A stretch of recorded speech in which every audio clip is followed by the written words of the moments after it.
making us a part of your start here on this Friday morning of June 19th. Whether you're listening on the radio dials, 105.1 FM, 790 AM, online at sportstalk1051.com. Got your Alexa devices, your smart speakers, the app, download it, take it on the go. And of course, the video stream that is up and rolling right now on YouTube. Don't forget to click or ring that bell or whatever the kids say these days to subscribe, follow to that Facebook or to that YouTube page. Excuse me. So, all right. What do we have on our game plan for us this morning as we are set to wrap up the work week here? Brewers yesterday not able to get the sweep out, not able to get some brooms out and such, but they fall to the Guardians 4-2. Shane Drohan, though, can't really fault him for his performance yesterday out on the mound. Although, if you want to really kind of break it down, it's a little bit of an issue with walks. Did issue 3 walks, but otherwise 5 innings, 3 hits, 1 earned run, 3 strikeouts. Just not a lot of offense yesterday for the Brewers. Nobody within that lineup getting more than just 1 hit yesterday. But Anderson coming in, he gave up 2 earned runs in just under an inning of work. So kind of a walk issue yesterday for the Brewers. Anderson issuing 2 walks. You had Rodman issuing 2 walks too. But Craig Yoho looked good in that final inning, striking out 2. But Brewers offense had chances towards the end too. Bases loaded, and you get Yelich up there too. They had opportunities to get back into it, to tie it, to take the lead, just not able to capitalize. So, but now it sets up for a rather interesting, big, nice benchmark series, however you want to describe it, with the Braves. Brewers going to be hitting the road now and going to be taking on the Braves, which should have the attention, I would imagine, not only for Brewers fans and such, but probably the rest of the National League and Major League Baseball, because this is a heck of a series between 2 of the best. Again, not only just in the National League, but for Major League Baseball too. So we'll preview that. We got Jacob Izarowski on the mound tonight for the Brew Crew. So we'll preview not only tonight's game, but the upcoming series. Should be a fun one. So Brewers did get some bad news yesterday, although it's probably not a big surprise considering where he was at and kind of, some of the uphill battles and setbacks that he was suffering. But Quinn Priester will not be pitching for this season for the Milwaukee Brewers. He is now going to have surgery for that thoracic outlet, or he's going to have that thoracic outlet surgery. So he will be done for the rest of the season. Brewers and Priester tried other ways to get him back, rehab, physical therapy, et cetera, et cetera, et cetera. Just wasn't working. And now Quinn Priester will be done for the year. And again, I think that's probably no surprise. I think we got to a certain point where we all just figured it was probably going to be, a very big long shot for Quinn Priester to be able to get back and that. So, but does that mean maybe the Brewers? Does it make it a little bit more of a priority for the crew to go out there and get a pitcher? Maybe for some, but we'll see. Plenty of time. Although I know the trade rumor market is really starting to maybe not rumors, but it's mostly from news outlets, media outlets. I'm looking at MLB.com's right now, 10 potential trade candidates and fits and such. And the only one they had for their list of 10 on here that was attached to the Brewers was Sonny Gray, which, again, I get that if it wasn't for the contract with Sonny Gray, I think that would be definitely a hit or a match to look at. But first of all, he's a 36-year-older, 36-year-old pitcher who has a full no-trade clause. He's in the final year of his 3 years, $35 million deal.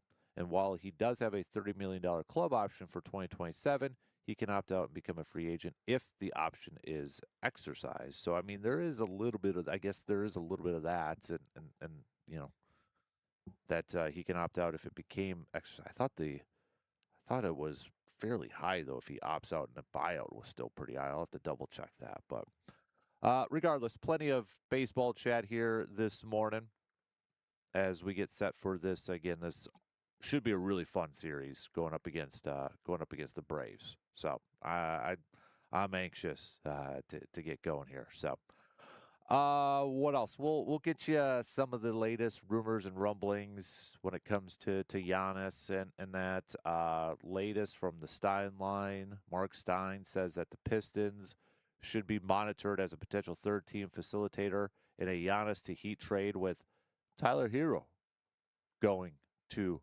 Detroit. So it almost feels like if we just base it off of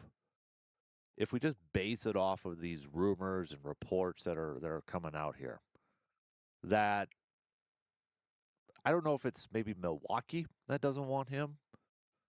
But it's kind of getting that feel that Milwaukee doesn't want necessarily Tyler Hero. So if there's that third team, Tyler Hero goes to Detroit, I'd be curious to see what then comes from, I would imagine something's coming from Detroit to go to Milwaukee and that. I'd rather have the picks, and I'd rather have maybe guys that are just 1 or 2 years into the league, and let's just roll with a youth movement here and then that. But we'll go through some of the latest and some of the more rumblings that are out there surrounding Giannis and that. So another one was, what's this?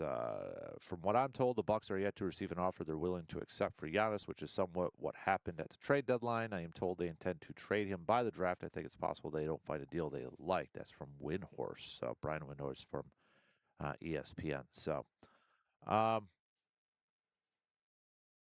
So we'll go through some of the latest surrounding that. But what else do we got on the docket here? We've got we're not going to do Inside the Trading Room today because Dr. Crow, well, he's with the Regis football team. Got some high school football non-contact practices and such. So he is unavailable for today. So we'll hopefully catch up with Dr. Crow next week. So no Inside the Trading Room for us here this morning. But we do have Brandon Berg. He'll be joining us. So we'll do some local sports roundup brought to you by Carpet City Flooring Center with Brandon. That's coming up a little bit later on. Also, we'll do some AJM Automotive Pump the Brakes Full Throttle. We'll get to that. We'll do a little cream of the crop. So, again, if you want to participate in a little cream of the crop, you can do so. All right, just send them on over. And if it's appropriate and such, which it probably should be, we'll throw that out there too for the rest of the class. So, but that's kind of your game plan for us this morning. So let's pitter patter, let's get at her, shall we? We'll open up things, talking a little baseball, little Brewers baseball to open it up. Brew Crew falling yesterday to the Cleveland Guardians, not able to get the sweep. But now they move on to the Atlanta Braves, which should be a really, really fun series. Looking forward to it. Jacob Mizorowski on the mound a week after his epic performance last Friday against the Phillies. What has he got in store for us tonight? That's kind of adding to a little bit of the intrigue, isn't it? So let's take our first break, and we'll get things going here this morning on the leadoff, talking a little Brewers baseball. Coming up after these quick words.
Hey, don't forget, it is Father's Day weekends.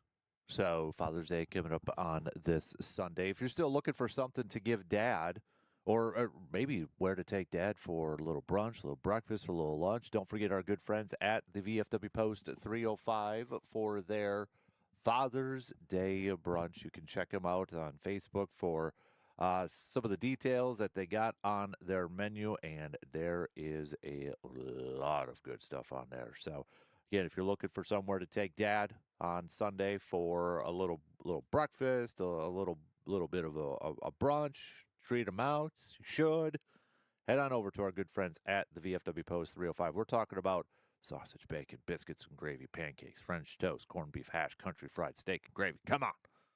And then you can enter to win a Father's Day basket with every breakfast purchased between, well, today and June 21st. So breakfast sounds good for you this morning? Head on over to the VFW Post at 305, located 1300 Star Avenue in Eau Claire. All right, so yesterday the Brewers falling to the Cleveland Guardians. Brewers not able to get the brooms out and complete the sweep. They did jump out to a 1-0 lead early on after two, but Cleveland tied it right back up. Milwaukee took the lead back in the fourth, and Cleveland adding another run on the sixth and a couple more in the seventh to secure the victory. Brewers had chances, though. I mean, when you get bases loaded and you've got like Yelich up and strikes out, that was just not a good at-bat for Yelich towards the end of the game there. You got to be feeling pretty good about your chances, but nonetheless, Brewers had a couple of them towards the end there and not able to capitalize. Just 5 total hits for the Brewers yesterday. They struck out 13 times. 13 times they struck out. So, pitching wise, you look at Shane Drowan, and I mean, I think overall a quality start from Shane Drowan. He goes 5 innings. He only gives up 3 hits and 1 earned run. Did issue 3 walks. Did have the solo shot he gave up, but overall, I think Shane Drowan, if that's the line that he's consistently going to put out there, sure, you'd like to see the walks, maybe cut those down by a couple and then that. But overall, he put his team in a position to win the ball game, and the just didn't get enough offensive support after that. Anderson, he gets charged with the loss, doesn't even finish an inning, goes 2/3 of an inning, giving up a couple of earned runs, including the homer. So, but overall, I mean, not 8 total walks the Brewers gave up yesterday from their pitch staff. Rom comes in and gives up a couple too. But Craig Yoho at the end, I mean, I feel like we haven't seen him a whole lot, but this is one of the young bullpen pitchers we've been hearing about a lot over the years from the minor leagues, and got a little bit of action last year. He has appeared in 3 games so far this year, 4 innings, 7 strikeouts, does have a 2.25 ERA, just giving up 1 earned run against Colorado back on the 7th. So, I don't know. I'd like to probably see more of him coming out of the bullpen, and maybe he will get more opportunities, kind of considering where the pitching staff is and a little bit banged up and such. So, but Cooper Pratt picked up another hit, sacrifice fly too. So Cooper Pratt, hey. And you look at what he's doing this year, 333, 697 OPS, just a couple games in, but still, hopefully something to continue to build some confidence. I know that's always been his talk. There's no concern about his defense. Would just like to see a little bit more of the consistency and improvement from his offensive play. So hopefully just continuing to build on that confidence from the plate. But let's look ahead to this series against the Braves. This is going to be a fun one. I can't wait to get this thing going. You've got the Braves, who are 46-27, and the Brewers 45-27. Dodgers right now 48-27. You're talking about 2 of the 3 cream of the crops in the National League going toe to toe starting tonight, and the Brewers throwing out their ace, Mr. Jacob Mizorowski. Braves hitters, if you look at a little bit of a preview here, they don't got any experience going up against the Miz kid. So you would think advantage Jacob Mizorowski and the Brewers. Perez is on the mound for the Braves here, another left-handed pitcher. I feel like Brewers been going up against a ton of left-handed pitchers here, but another lefty veteran who has spent a lot of time throughout his career in the American League, so it should be no surprise when you see that Gary Sanchez has 22 career at-bats against him, does have a couple home runs, 7 RBIs, 227 average, but an 820 OPS. Vaughn also has 11 career at-bats against him, has a home run, 182, but a 705 OPS. Yelly, 11 career at-bats, 273 with a 546. Contreras, 8 career at-bats, has a home run against him, 5 RBIs, hitting 500 with a 1.625 OPS. Sal Frelick, who, I mean, kind of wondered if he'd be in the lineup since lefty-lefty, but in 4 career at-bats, he's 3 for 4 against him, including a home run. So maybe put him in there. Jackson Cheerio, 6 career at-bats, also has a home run against him, 333 batting average. So, I mean, heck, even Joey Ortiz in 2 career at-bats has a home run against him. So, very small sample size for a lot of these guys. Understand it, completely get it. But at least they've seen him before, a little bit familiar with him. But when we break it down a little bit more from Perez, you look at what he has done so far this season in 14 games, he does have a 2.90 ERA. He's 5-3 in 62 innings pitched. He's coming off of, well, he's kind of been riding riding a nice little win streak going on here for him. He has won his last 3 games, or getting credited with wins in his last 3 games. His latest one going up against the Mets on June 13th, where he went 5 1/3, giving up just 1 earned run. Before that, on June 5th, he went up against Pittsburgh, gave up 3 earned runs. And then May 30th against Cincinnati, also getting credited with a win, 5 innings, 2 earned runs. He hasn't given up a ton of home runs this year, which, I mean, again, Brewers, it might not be that much of a big deal. So I know some people are probably going to say, well, look at the opponents he went up against in those 3 games. It's the Mets, it's Pittsburgh, it's Cincinnati, and that. And I get it. I get it. But he's also been a guy that's kind of,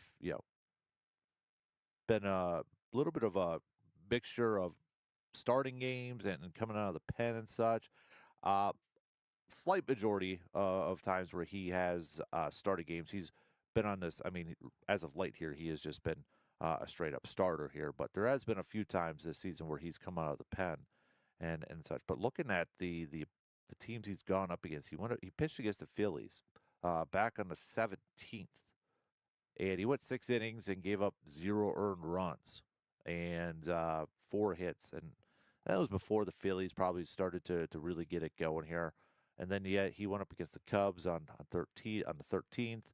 He only pitched an inning in that one, but didn't give up a single hit and did strike out 2. So I'm just kind of looking at some of the opponents that he's gone up against, but not really maybe. Yeah, I guess you could make the case quality of opponents and such. So you'd think maybe advantage Brewers every time. Here's the thing: if you're going to start Jacob Mizorowski, advantage Brewers. Odds are he's probably going to have a start that he's probably going to have a couple more this year, where he's going to be a little off. You don't like to think that. We don't want that. It would be awesome to see him go out there and just continue to rake and set the bar even higher and higher every single time he's out there. Odds are it's going to happen. Hopefully it doesn't happen tonight. But anytime, I don't care, anytime Jacob Mizorowski is on that mound, it's advantage Brewers. So hopefully he's got another great performance in him, because I do think when we look at these two teams between the Brewers and the Braves, okay, Braves are off to a absolutely fantastic start, as we know. Brewers are too. I mean, both these teams are as we approach the halfway mark.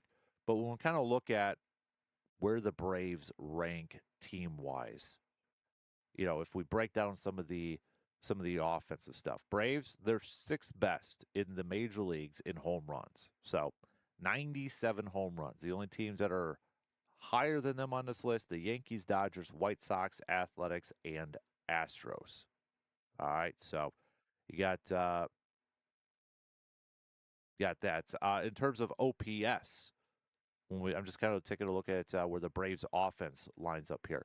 Sixth best, 743. But the Brewers are right behind them, seventh best at 735. If you take a look at their batting average, they're fifth best, 254, but they're tied with the Brewers, who are also at 254. So in terms of strikeouts, they are one of the teams that strikes out the fewest. Tampa Bay is the best, Toronto, Arizona, San Francisco, and then the Atlanta Braves. Brewers are right there, though, too. Braves, 576, Brewers, 584. So let's take a look at some of the pitching here. Strikeouts, I mean, it's Brewers on top, 708, Phillies kind of right behind them now at 703. But the Braves, 13th, so about halfway, middle of the pack across Major League Baseball, 630. When we look at team ERA, Braves, right there with the Brewers. In fact, the Braves, a little bit of an advantage. 3.39 overall team ERA. Dodgers, Yankees above them. Brewers right behind them at a 3.43. In terms of home runs given up, Brewers second best. Yankees have given up 67. Brewers have given up 68. The Braves 17th, 80 home runs they have given up so far this year. Opponent's batting average, if we're taking a look at that, the Braves second best, 222, but Brewers right behind them, 223. Both these teams are in a lot of categories. I'm not going to go through every single one of them, but both these teams are very, very close and very similar in a lot of statistical categories based off how they've gone throughout this whole season. So you look at that, and it on paper, it sets up for a great matchup, especially when you look at the pitching matchups that the Brewers are going to be throwing out there as well. So let's preview games 2 and 3, but we got to take a quick break here. Got to play a little catch up. So we'll take a look at games 2 and 3, including Kyle Harrison. It's going to be going up against Chris Sale. That's going to be a fantastic matchup. So Kyle Harrison did. I know it's not pitcher versus pitcher, but this is how we kind of pipe it up or hype it up and that. So, but you had Sanchez on Sunday. Harris said, hey, you get Chris Sale. So there you have it. Dude has, in his early goings too, hey, he's shined in the big moments too. So let's preview games 2 and 3 coming up after these quick words.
We are actually broadcasting from the Kasper Cave. Big shout out to Tanglewood Greens in Menominee, brought to you by Tanglewood Greens in Menominee. So, hey, you're looking to take dad golfing or send him on a golfing trip, give him permission to go golfing, whatever the case may be, make a tee time at Tanglewood Greens in Menominee. It's a fantastic course. It's a beautiful course, too. So if you have not golfed over there or maybe set him up with the top tracer, that'll be fun. See how his swing goes, see the ball flight and such. So it's a really fantastic facility over there if you have not been over there, Tanglewood Greens in Menominee. All right, let's continue to preview this Brewers-Braves series. Game 2 should be pretty fun, too. So we get Jacob Misiorowski tonight, which is always fun. But we get Kyle Harrison versus Chris Sale tomorrow. And Kyle Harrison looking to improve to 9-1 on the season. He's got a 2.47 ERA with 80 Ks. Chris Sale, another lefty on the mound for the Braves, 8-5 with a 2.30 ERA and 92 Ks. So there are a few Braves hitters that have a little bit of experience going up against Kyle Harrison. You're talking about maybe a game or two worth, like Austin Riley's 3 career at-bats is 667 against him. Kim is 6 career at-bats, 167 against him. So that's pretty much it. Olson's got 3 career at-bats against him, and he's 0-for. So on the flip side, Brewers, well, they've got a little bit of experience. Some guys, it looks like about 3 games worth. Some more than other, like Sanchez, 28 career at-bats, 214 and a 491 OPS. Christian Yelich, 7 career at-bats, has struggled against Chris Sale, just 143 with a 286 OPS. Joey Ortiz, though, he's had some success going up against him. 8 career at-bats, 375 and a 1.069 OPS. Blake Burke is actually 4 career at-bats, is 3-for-4 against him with a couple of RBIs. Jackson Cheerio, though, in 9 career at-bats against Chris Sale. 444 with a 1.000 OPS. Contreras, 6 career at-bats, 333. Frelick, 5 career at-bats, 200. Kyle Harrison, I mean, we've talked about it at length, the 1-2 punch between him and Misiorowski. You know, after that Athletics game where he went just 2 in the third, giving up 8 hits, 8 earned runs, he bounced back really nicely this past Sunday against the Phillies, going 6 innings, 3 hits, no earned runs, no walks, and 3 strikeouts to pick up his 8th win on the season. Easily one of the better stories, one of I think it still qualifies as a surprise performance. I think there was optimism and there was some intrigue, but I think he's definitely blowing the expectations out of the water from the type of performance we've seen from him so far this year. He is putting up all-star numbers. Whether he gets into the all-star game, we'll see. I mean, if he continues to do what he is doing right now, there's absolutely no reason why he shouldn't be considered for the all-star game. But does it come down to a little bit of name recognition and such? We'll see how that plays out. But let's focus on getting some more wins with Kyle Harrison on the mound. It should be a fantastic game between these two. Chris Sale, by the way, if you're looking at his last few games here, he's coming off of a loss against the White Sox back on the 10th, where he went 5 2/3, but he only gave up 2 earned runs in that contest. If we look at what he's done for us a little bit, he's actually 0-for-2. He's on a 2-game losing streak back on the 4th against Toronto. He went 5 2/3, gave up 10 hits, 3 earned runs in that game. May, he was 3-2, but a 1.69 ERA. April, 4-1, 2.79 ERA. These are typical Chris Sale type of numbers. So I would expect nothing less than a solid performance from Chris Sale into Saturday's game. So a fantastic pitching matchup between the veteran Sale and the new young up-and-coming Kyle Harrison. And then on Sunday for the series finale, it's going to be Robert Gasser versus Elder. Now, Bryce Elder, finally get a righty on there too. He is 5-4 in 15 games so far with the Atlanta Braves with a 3.15 ERA. His latest performance back on the 14th against the Mets, who went 4 innings, 10 hits, 6 earned runs in the loss. So he's coming off of a pretty poor performance. Definitely going to be looking for a bounce back performance, but before that against Pittsburgh, he went 6 innings, only giving up 2 earned runs. Before that against Toronto, he went 6 2/3, only giving up 3 earned runs. So, but you kind of look at it from a season overall. April, he had a really good month, 2-1 with just a 2.19 ERA. In May, in 5 games, he was 1-2 with a 3.41 ERA. In terms of experience, yet you got some Brewers players that have quite a bit of experience going up against him. Bryce Terang, 10 career at-bats, is hitting 400 against him. Yelich, 6 career at-bats, is hitting 333.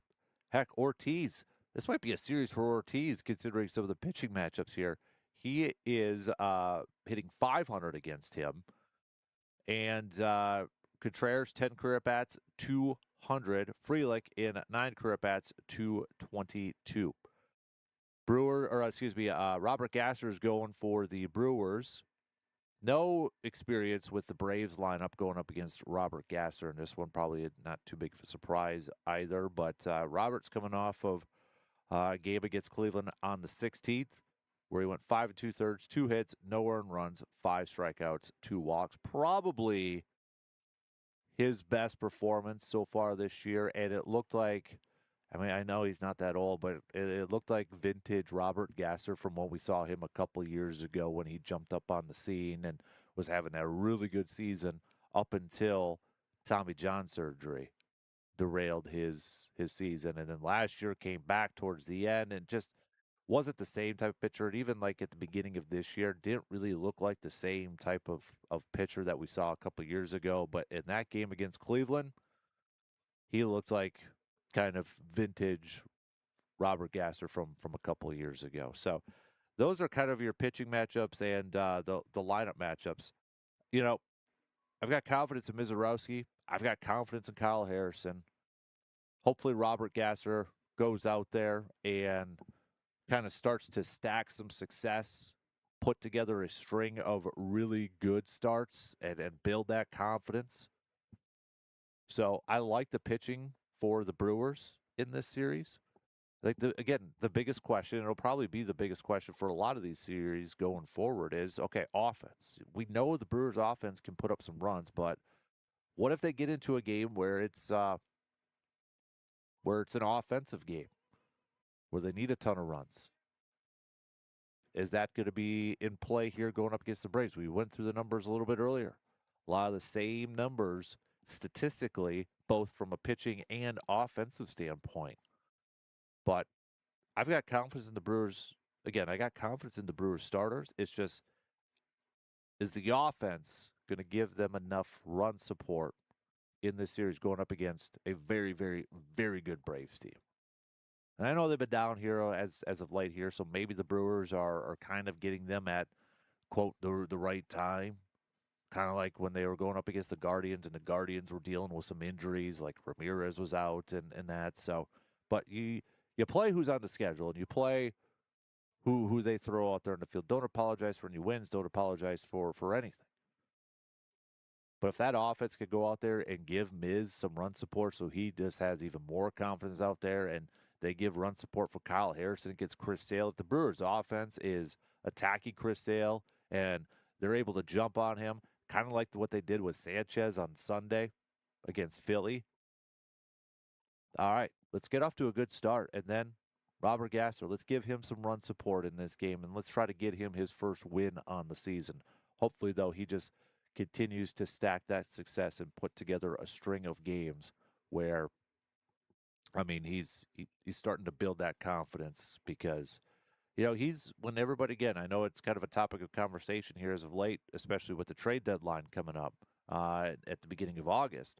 But, if he continues to put together some starts and quality starts and looks like, a top 5 pitcher in his rotation, maybe answers some of the questions on whether the Brewers will potentially look at acquiring a starting pitcher before the deadline. But it's a big opportunity here for Robert Gasser to continue to stack those quality starts. All right, we got to take our final break before we wrap up the first quarter, before the first hour here. So don't forget, you could always send us a message on that Shoe Doctors bullpen line, 715-830-1912.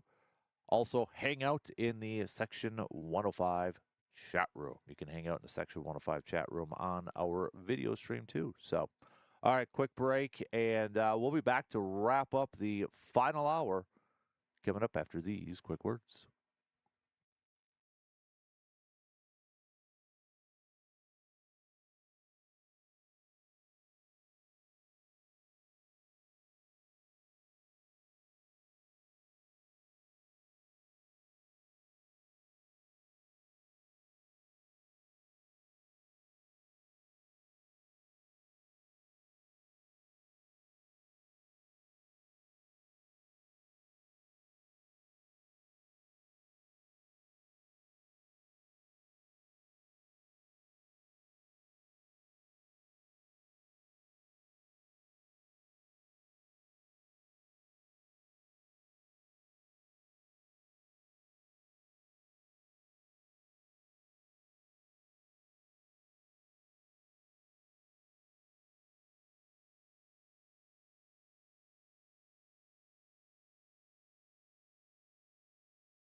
Still looking for some last-minute Father's Day gift ideas? Well, if your dad, grandpa, uncle, brother, husband, whatever the case may be, is a hunter or an outdoorsman, go visit our good friends at Tilden Gun. Maybe get a gift card and let them pick out their own present and treat over there. So head on over today. They open up at 10 a.m. today. 12427 98th Avenue in Chippewa Falls. Again, 12427 98th Avenue in Chippewa Falls. You could also check them out online at tildengun.com if you want to do some other shopping and such. But if you want to get a last-minute Father's Day item, and they're a hunter, an outdoorsman, Tilden Gun. All right. Awesome place. I got to go over there soon. I'm getting Hudson's first deer rifle, so don't tell him. But all right, we got a quick text from C-Bomb here. Switching gears, it looks like a little bit. C-Bomb, let me bring it up here. A little slow. Website's a little slow. Essentially, C-Bomb actually had a basketball thing here. Come on. Look, here we go. Obviously not your basketball guy. Oh, now it just froze up. But it's a Giannis thing. I'll get to it here in a second. Everything's just running slow here this morning. So, as a reminder, we will not have inside the training room for this Friday morning. Dr. Crow is going to be at football practice, a little non-contact action today. So, hopefully we'll catch up with Dr. Crow next week. But C-Bomb says, obviously not your basketball guy, but why in the world would the Bucks ever want to get rid of Giannis? Make the guy happy and try to build around him. He brought you a championship and is the best player you've ever had. What player-team relationship is this like in NFL terms? It's not a Favre Packers thing, is it? It seems more of a disgruntled wide receiver with his team who is tired of it to me. The thing is like, I don't know if it's really Giannis. I think that's the biggest thing. It's such a weird scenario. You know what I mean? Like, Giannis has said numerous times that he wants to be in Milwaukee. He wants to stay in Milwaukee as long as they are competitive. Right? I mean, that's the caveat to the whole thing. He has said he wants to be there as long as they're competitive. And really, can we fault him for that mindset? And I think the Bucks honestly have just made a lot of poor decisions from a roster standpoint, where now they are like in such a bind where they might not be able to bring in other guys to build around him and have adequate talent because they've made some poor roster decisions. So that's just kind of my feeling on it. And I feel almost, and this is just my opinion, I feel like Giannis would be more than happy to stay in Milwaukee if they could build a team. But I almost feel like this is an ownership, a team decision to move on from Giannis for whatever reason. And maybe it's just because they want to start over because they've made some bad contract decisions and other moves that is having some ramifications on their cap and luxury tax. And they just kind of want to reset the whole thing because, I mean, you look at, Dame's contract now. I mean, they're going to have that cap hit for the next few years here, and that's just going to be a hindrance to it too. So I still feel if Dame doesn't tear his Achilles, that move isn't made. It's just, I think the Bucks panicked and they wanted to try to get some immediate help, and they thought it was Miles Turner, and then play out. I think the Bucks really panicked in that situation. Yeah, so I don't think it's it's just weird because Giannis is at one point saying the right things, but he's not fully coming out and says, "No, I don't want to go anywhere. Regardless, I don't want to go anywhere. I don't want to go." He's like, and I know for some people that's kind of the issue is like, well, just come out and flat out say it. So he's kind of sidestepped it at times, saying, "Hey, I want to be here as long as they're competitive," because he wants to win. He doesn't want to be on a rebuild. He's at that age or at that point in his career where, he probably doesn't want to, hang around for a couple of years and play average, mediocre basketball. Now, again, for some, that could be a knock towards him too because, for example, Kobe kind of did that with the Lakers, right? Steph Curry, Warriors. But it's an interesting situation, no question about it. But all right, we'll get back to some more of your texts and comments coming up here a little bit later on. You can hit those up at 715-830-1912 on that Shoe Doctors bullpen line, or hit us up on the Section 105 chat room. Phone line, you can't call in today. You can always call in during the week. You can always call in too if you want. But today, since we're at the Kasper Cave here, don't have the access to the phone line. So, but coming up next hour, we'll catch up with our friend Mr. Brandon Berg. We'll do kind of a shortened version of local sports roundup brought to you by Carpet City Flooring Center. I know the Express are going to be back at Carson Park. They picked up a win last night against Duluth, so they'll be back at Carson Park tonight, tomorrow, and Sunday. So that's another option for you to take Dad out for Father's Day, potentially to a baseball game on Sunday. So you got that. What else do we have on the docket? So we'll talk to Brandon, do some local sports. I know high school baseball tournament, state tournament. We got Rice Lake, girls soccer state. So we're starting to wrap up the prep high school season with some postseason play and such. So probably be a quicker version of local sports roundup brought to you by Carpet City Flooring Center. Send us your cream of the crops. If you got a pick for cream of the crop, send it on over if you'd like to participate in that segment as well. We'll play a little EJM Automotive Pump the Brakes Full Throttle. We'll do that in the 8 o'clock hour like we normally do, probably around 8:15, 8:20 or so. So, hey, I know some of you in the last couple of weeks, you have sent over some good Pump the Brakes Full Throttle, but do that, send them before we get to the segments at 8:20. So if you think you got a good one that you'd like to throw out for Brandon and myself, please send them on over. Feel free to send them on over, okay? Brewers, again, game times, in case you're wondering, so you can tune in on the radio dials of 105.1 FM and 790 AM. Tonight, 6:15 first pitch, so coverage will begin at about 5:40, always 35 minutes prior to first pitch. Tomorrow, first pitch is going to be at 3:10, and then Sunday, first pitch will be at 12:35.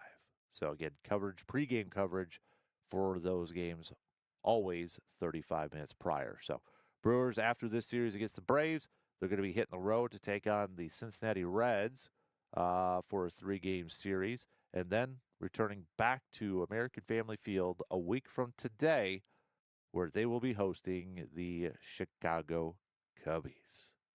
And you know the Cubbies would want nothing more than to enact a little revenge against the Brewers. But as we open up play today, the Brewers are 5.5 games up against the Cardinals in the National League Central. The Cubs, they're 7.5 games back against the Brewers. They're currently in third place in the National League Central. Pirates, 1 game above 500. They're 8.5 back from the Brewers. And the Reds, 10.5 games back. They are 3 games under 500, 35 and 38. Brewers are currently 6-4 in their last 10 games.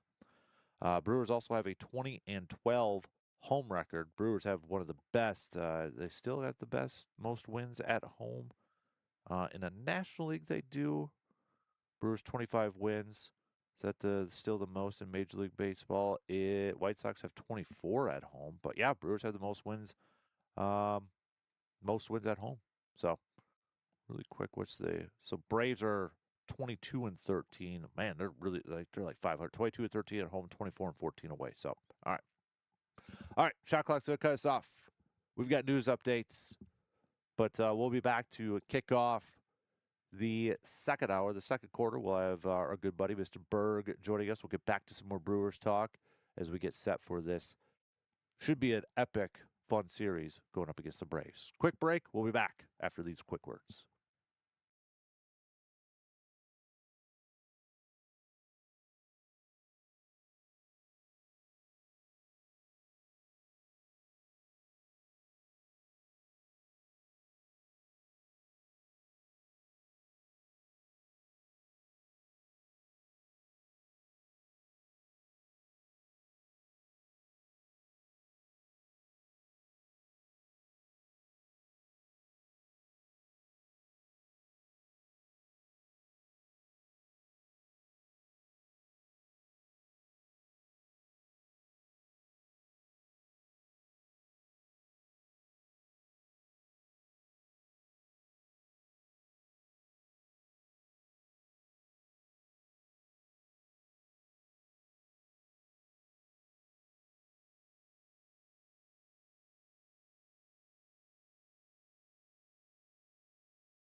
Second hour, kick it off right now on this Friday morning of June 19th. Thanks for hanging out and, well, making us a part of your start here on this Friday morning. We've got a little pump the brakes, full throttle coming your way here in just a little bit. We'll get to that. Also, we'll do a little cream of the crop, which you could play along with if you'd like. Just hit us up with your selections at 715-830-1912.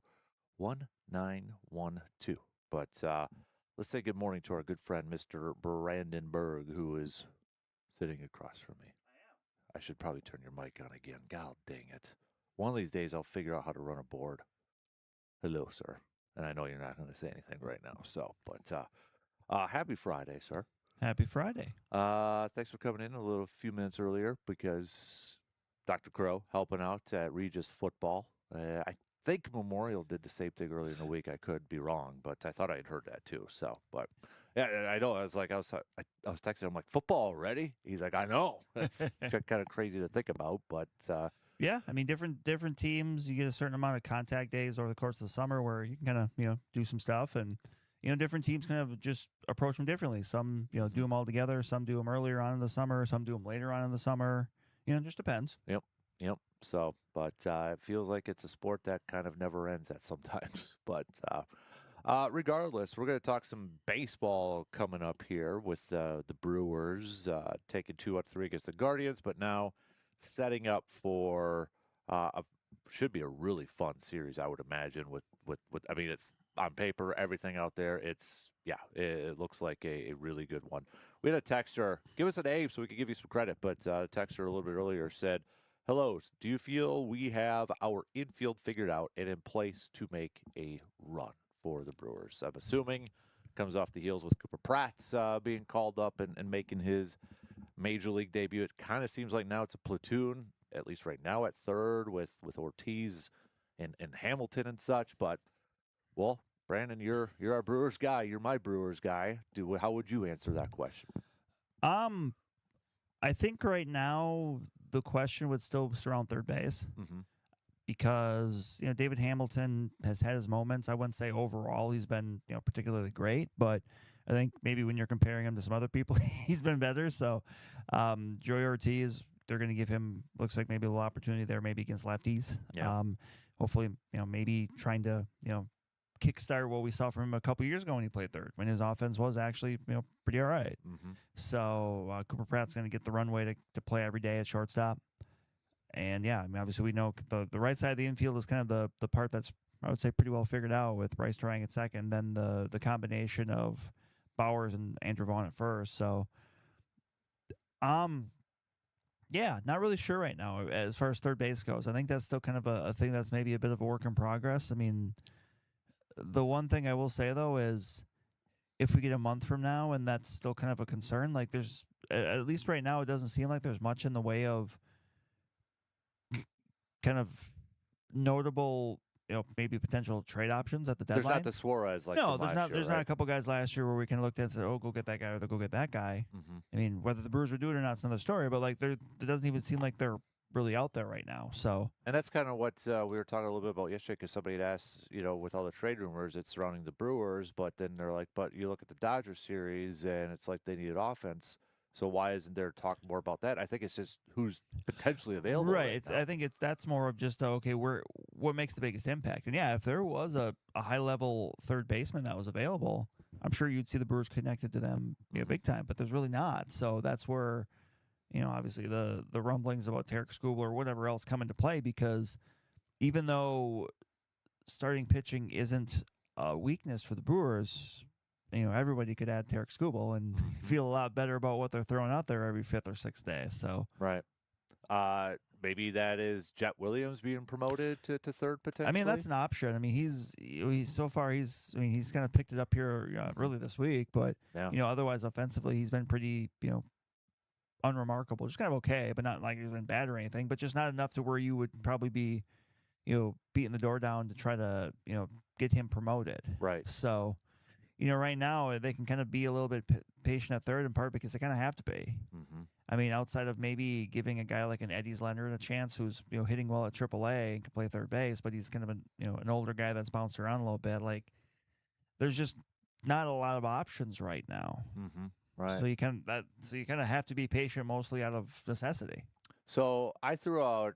I was kind of playing a little devil's advocate yesterday to answer the question, because I think a lot of people right now are looking at this Brewers team and comparing it to what happened against the Dodgers in the playoffs last year. Like, this is always going to be brought up. Well, this is why we need a hitter, because of look what happened. I'm going to go a different route here, and you tell me how far off I am. But I'm just, because I like to present two different sides to this thing. So everybody says pitching wasn't the problem in that series against the Dodgers, it was hitting. Which, okay, numbers, you look at that. But at the same time, was hitting the problem because of the Dodgers pitching? I mean, when you look at the four starters they threw out there. Yeah, when you look at how well Blake Snell and Yamamoto, Ohtani and Glasnow threw. Yeah, I mean, you can make that case that, you didn't score many runs against them.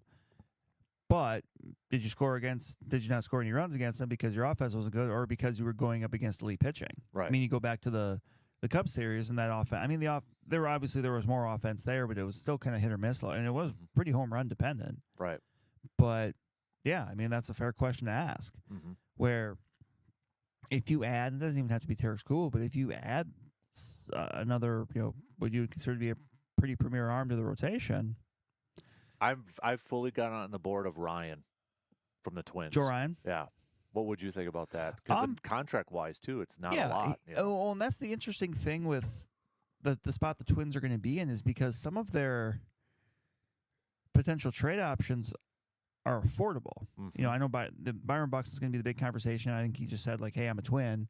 Like, he might just want to stay in Minnesota, but, like, if he was available, I'm not saying the Brewers go after him, but I'm just saying, like, he would have a tremendous amount of value because of the extension he signed. Yeah. It's not just that he's a great player. It's that he is reasonably affordable. I think it's like $15 million or something like that. Like, it's very affordable for that. So if the Twins wanted to do that, they could really, I think clean up a little bit as far as the young prospect capital go. But I do like Joe Ryan. Like, I think he would fit in very well.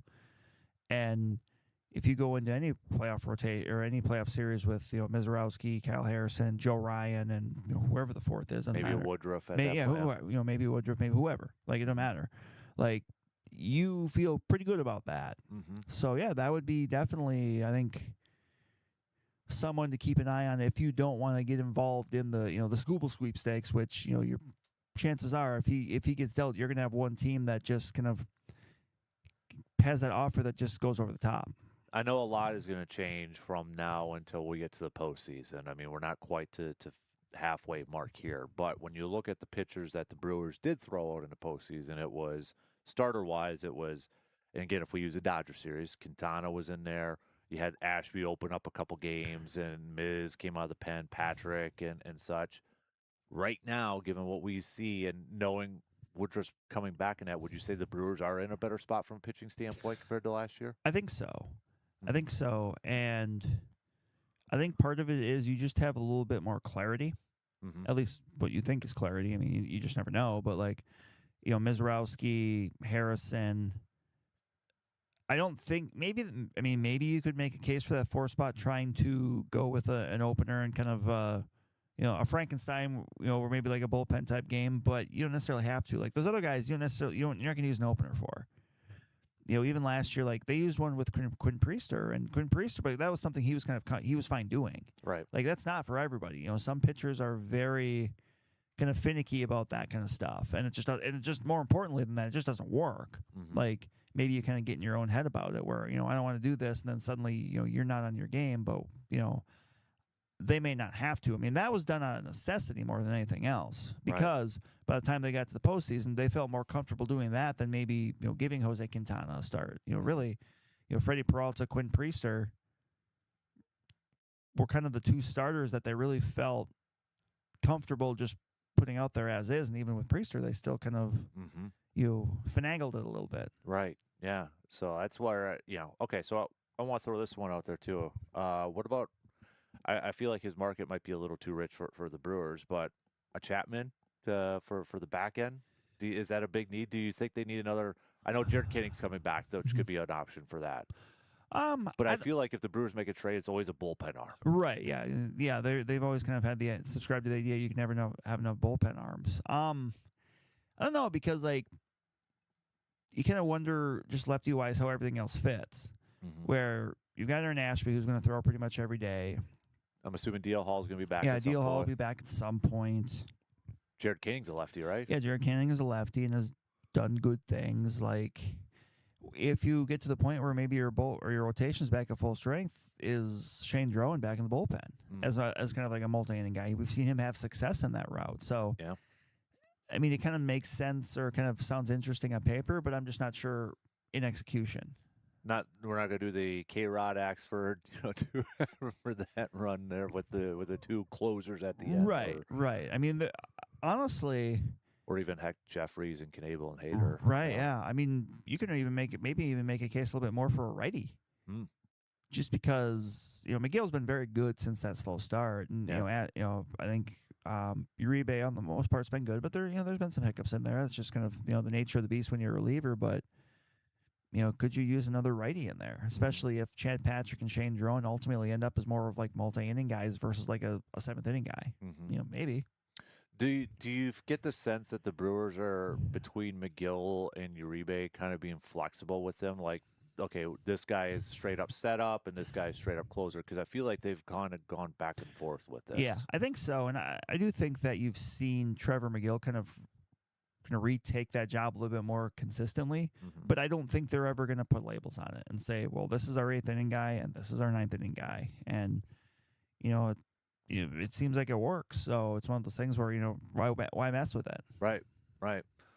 So obviously the big news this week was Cooper Pratt, getting called up, which we knew was going to happen. And I think we felt like it was probably going to happen this year at some point, maybe, right? I mean, just kind of given the play of what the I think especially after the contract extension. Yeah. So I mean, hey, 3 games in, I know he had a throwing error his first game, probably a little butterflies and such, but he's gotten a couple hits, he's gotten a couple RBIs and such. So I mean, they're kind of riding and dying with him at this point. Right. He's going to get every opportunity to play shortstop, and.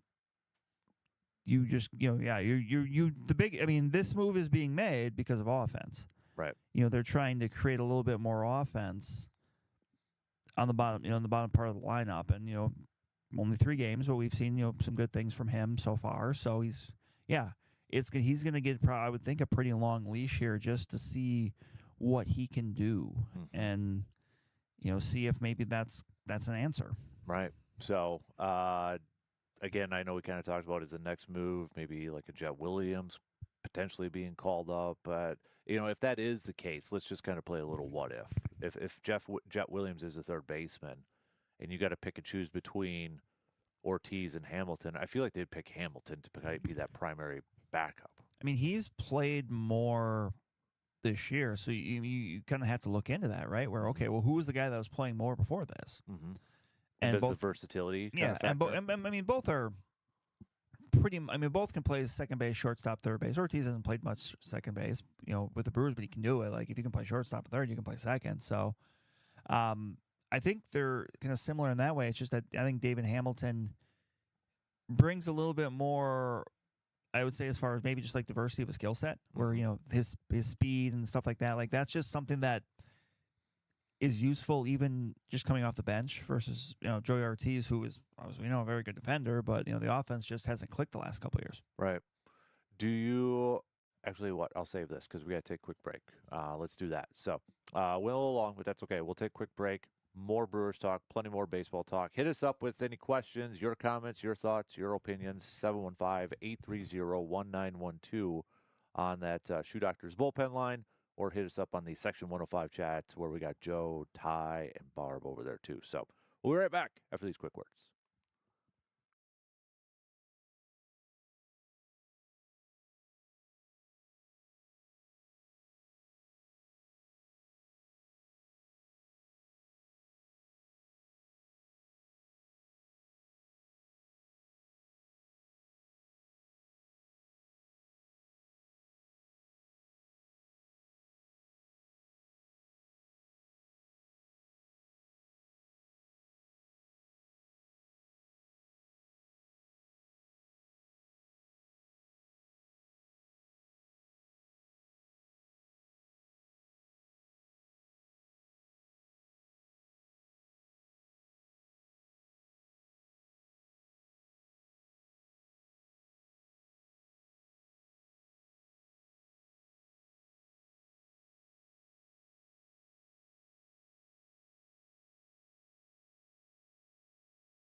Happy Father's Day to all the dads out there, as it is Father's Day weekend coming up on Sunday. So if you're, again, still maybe looking for some last-minute ideas for pops or your husband, your grandpa, your uncle, or whoever it may be, check out our good friends at Hy-Vee in Eau Claire, because if dad likes, steak and such, they've got they got a steak sale going on from now through Sunday, and they've got their Father's Day steak cutting event. It starts today 4 p.m. to 7 p.m., then Saturday 11 a.m. to 3 p.m., Sunday 11 a.m. to 3 p.m.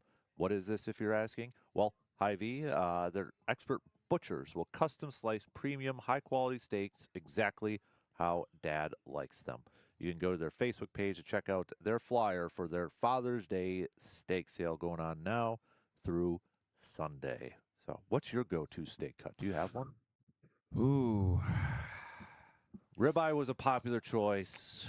That's kind of where I'm leaning. Like, it's tough to turn down a good ribeye. One I haven't. I think I've almost just been too nervous to try it on my own, is like one of the tomahawks.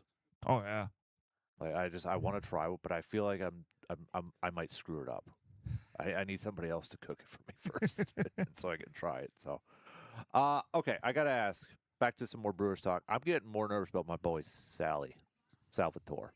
I mean, now Jake Powers is getting starts in right field, for crying out loud. So, and I get it from a power standpoint, but Frelick overall is having a better June offensively when you look at the numbers in that.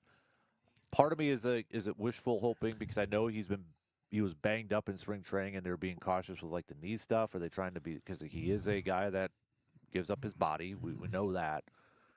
Should I be worried? Should I not be worried? I mean, Garrett Mitchell's playing well too at sprints. I think. Is it just riding the hot hand with Bowers? I think a big chunk of it is riding the hot hand with Bowers. I think the thing with Sal though is he's always going to be someone that the slumps are going to be more noticeable, just because like he doesn't hit for a lot of power. Like, he's generally not someone that barrels a lot of balls. So you almost kind of. You almost need to do a little bit more to kind of get out of those slumps, because if you're not going to have a like Garrett Mitchell the other day, I think it was 111 miles an hour in that home run, like just can be, that's just not his game. Right. So I mean, obviously we know his game, we know the things he does well, but like I'm sure it's probably a little bit more frustrating, because like how do you get out of that when you can look at a swing like that from Garrett Mitchell and say, okay, he's pretty locked in, but yet Sal, like when he's locked in, it's is it like legging out an infield single? Like, it's just or that gap double he had. Yeah, and that was a big hit early on in the game. It's just how do you like? It's just when you're that type of player, like it's sometimes tough, because and especially right now, because again, there's other players that are hot hand. I mean, Trio's not coming out of the lineup. Garrett Mitchell, Jake Bowers, like those are guys that should be playing pretty much every day. And obviously there's still a lot of value there with Sal Frelick, a lot, especially as a defender. But it's just going to have to be one of those things where whatever opportunities he gets, he's just going to kind of take advantage of, and then some opportunities lead to more opportunities. Does it also affect too, because especially with this Brave series coming up, the first two starters are lefties. Yeah, and I mean, if you have to pick between Bowers and Frelick going up against the lefty, you're probably going to go with the power bat, the guy that's hitting well. Right. And that's Bowers. Right. And even like, Blake Perkins got to start yesterday, but he's a switch hitter. So, I mean, you can have a little flexibility with that. And that's still something that kind of curious to see as we get into next month, if that's a spot as like a right-handed hitting outfielder, basically someone that can hit lefties in like a part-time role. Is that something they maybe kind of look for, or if they or Blake Perkins just really gets going, because that's, I mean, it's noticeable when you're going up against a lefty and you've got Blake Perkins out there as a hitter versus Garrett Mitchell. And I mean, they've got options in AAA right now. Who's the dude that I'm just blanking on his name, that just hit 2 home runs the other day? Akil Baddoo? Yeah. Well, he's a lefty though. Oh, so that's right. Okay. Yeah, so it's too many lefties again. Like you just want one. Like, I don't know who that would be, but like just a guy. I mean, is Lockridge a lefty too? No, he's a righty. But right? Like, and then maybe it is Brent Lockridge, but he's obviously still on the comeback trail. So, so we'll see what happens there. But yeah, that's as you're kind of looking at this team now, as the trade deadline is kind of kind of starting to pop up on the horizons. You kind of start to take inventory a little bit of, okay, well, where could this team get a little bit better? Right. Yeah. And I mean, it might. I still feel like if at this point in time, I know it's only June 19th. If they make moves, it's not going to be like starter type moves. It's going to be a bullpen arm. It's going to be like what you were saying, maybe a rotational player, maybe a back end starter if they find one, if they need that. And that's, the thing too is with those kind of reserve guys, how do you, and generally those kind of guys that are, if you're only going to play once or twice a week, usually you're a veteran. Mm-hmm. Like, and that's the thing I can say about Blake Perkins is like, he, like, for a guy that's going to play like once, maybe twice a week and be a defensive sub, like, he's fine in that role, even though obviously offensively the production just hasn't been there. Mm-hmm. Because you're not going to do that with someone like a Luis Lara. Right. You need to put someone there that, because it's almost kind of a skill. Like, it's how a lot of these guys kind of stick around in the majors for a long time, is just knowing, okay, I'm only going to get a couple, 2-3 at bats a week. I got to make the most of them. I got to be ready at all times. Right. It's kind of like a backup quarterback. Yeah. I mean, when that you look veteran backup quarterback, right? Right. Yeah. And you look at, I mean, obviously with what Malik Willis was able to do with the Packers, where, he was thrown into a couple tough situations, and he 100% was, he was prepared. Mm-hmm.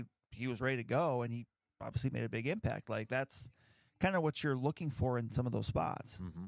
Right. Yeah, Zach mentioned, and I know we kind of highlighted it in the first hour, but Priester is done for the year, which I think we got to a point where we knew we weren't going to see him at some point, but now he's going to have that surgery. So it's kind of crazy that the Brewers' second best starter from last year did not pitch at all. And it was kind of like, honestly, he was almost forgot about. Yeah. It was like, oh, yeah, by the way, yeah, that's right. Quinn Priester pitched was really good last year. Yeah.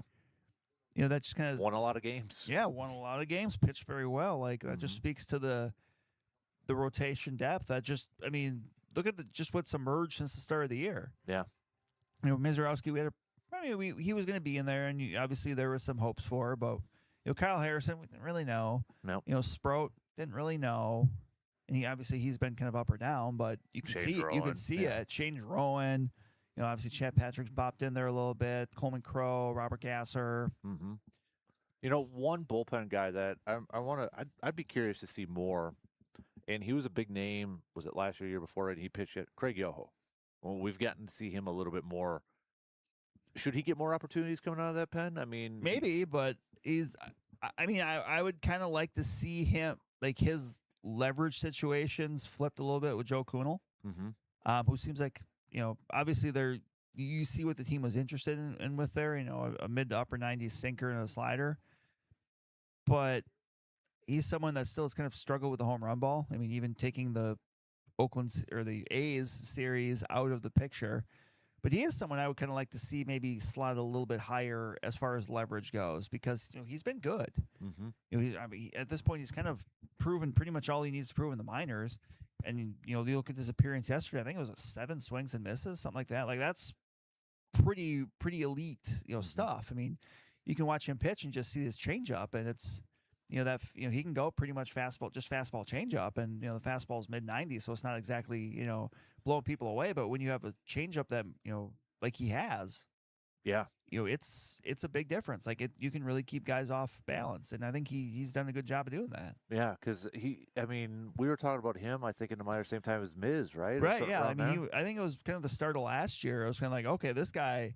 I think really after they trade Devin Williams, like, well, they got this other guy who's got a really kind of look kind of similar as far as fastball changeup. I mean, obviously the airbender for Devin Williams is kind of a pitch in its own category, but right. Craig Yoho's changeup has graded out pretty well. Mm-hmm.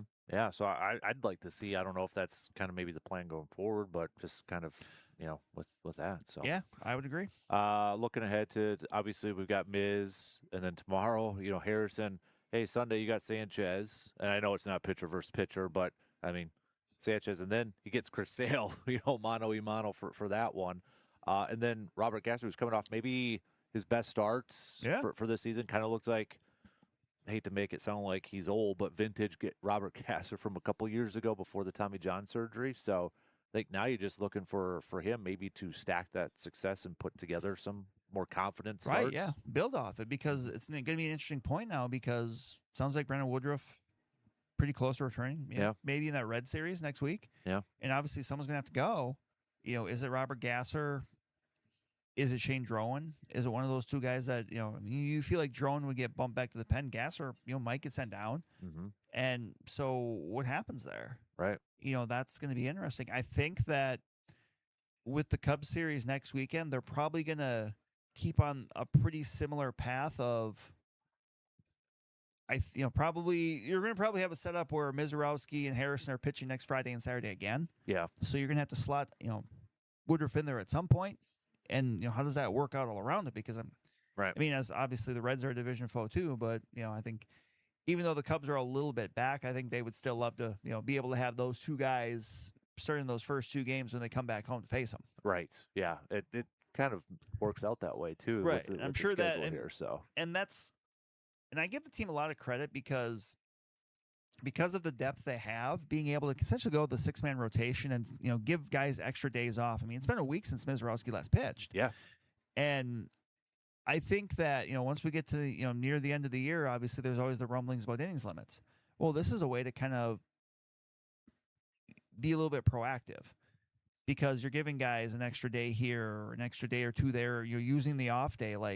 And the only way you can do this is if you have pitching depth. Mm-hmm. If you don't have starting depth, and you're desperately waiting for that next, that next 5th day so you can throw Mizorowski or Harrison out there because you don't really have anything else, you can't do it. Mm-hmm. But, and I think it's going to be important because as great as it is to see guys like Mizorowski and Harrison being strong in June, I think we all know what we want, which is them to still be strong in October. Right.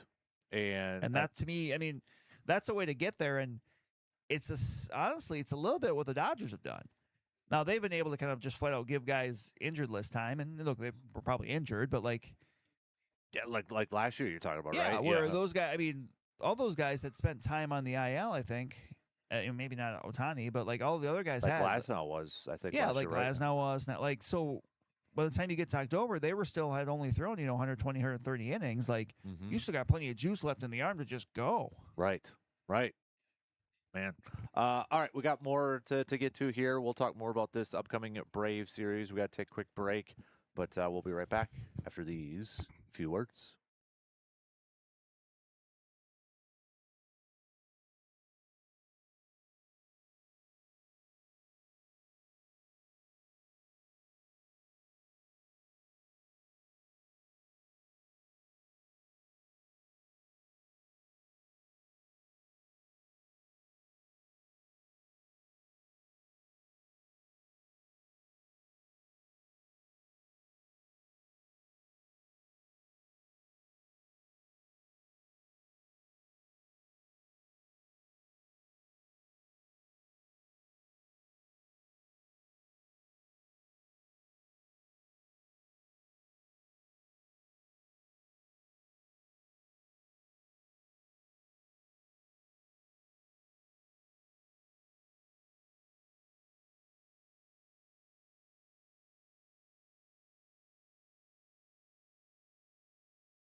Coming up a little bit later on, we'll do a short, quick version of local sports roundup brought to you by our good friends at Carpet City Flooring Center. I know the state baseball tournament just kind of wrapped up. We got state girls, which I believe Rice Lake is in action today. So best of luck to the Warriors. But speaking of Carpet City Flooring Center, with Father's Day here too, maybe you want to get Dad. I know we'll have to. We're not going to be able to install it right before Father's Day, but you can get the process started. Go visit our good friends at Carpet City Flooring Center right here in Eau Claire. Maybe Dad wants some new floors in his man cave or his favorite space or just somewhere in the home. Go visit our good friends at 3109 East Hamilton Avenue in Eau Claire. And if you're not quite sure what looks the best, what works the best, or what would fit the best in your space, well, the whole team at Carpet City Flooring Center, Jason, Aaron, Ben, they'll be able to help you out just like they did for my space here with the carpet and the tiles in the man cave. So, again, we've got Brewers, Braves. We'll get back to more of that talk coming up here, but we got the NBA draft coming up next Tuesday, and it's still Giannis. Will he not? All that sort of stuff talking about there. Okay, so now some of the narrative is that maybe it won't be before the draft that he gets traded. If that were the case, would that be a big failure on the Bucks side of things or a big loss? I don't. Maybe failure is too strong of a word, but I mean, and I know they could still trade him for the guys that were drafted this year. But would you rather have Horst and the Bucks ideally make the picks themselves, or the joke is there too is like, well, they haven't done a really good job anyways. Right. So, I mean, is it a big deal to get this done before the draft? I think you would like to just to kind of have it done with, like one way or the other, like whatever the decision is. I think the longer it goes on, just lingering. Mm-hmm. But yeah, but at the same time, you also don't want to rush it. Like you don't want to just accept an offer just because okay, well we got to do this. Like this is too important of a decision to half-ass it. Right. Yeah. So it's. Is it just a game of chicken at this point? Kind of. I know Jim Owczarski, who knows, is fantastic. Covers the Bucks for the Milwaukee Journal-Sentinel and such. Said the other day in a podcast too, like the offer that's out there is similar to what the Heat were offering for Dame, and that wasn't good enough. And Giannis is a better player than Dame Lillard. So is that part of the reason here, where they want more, or what's? And I know we're basing this all off of social media reports, right. So it's very hard to know what's true. And I believe there's elements of it that are true. And I saw another one earlier this morning that said, okay, maybe the Pistons are a third team, and then Tyler Hero goes to the Pistons, which I would assume that means more picks probably to the Bucks at that point. So I don't know, man. And there's a part of me too where it's like, okay, what if essentially the Bucks just like look at this thing and say, all right, our deadline was the draft. Nobody came with an offer that we wanted. We are pivoting now. And Giannis, let's talk extension. Is that possible? Sure.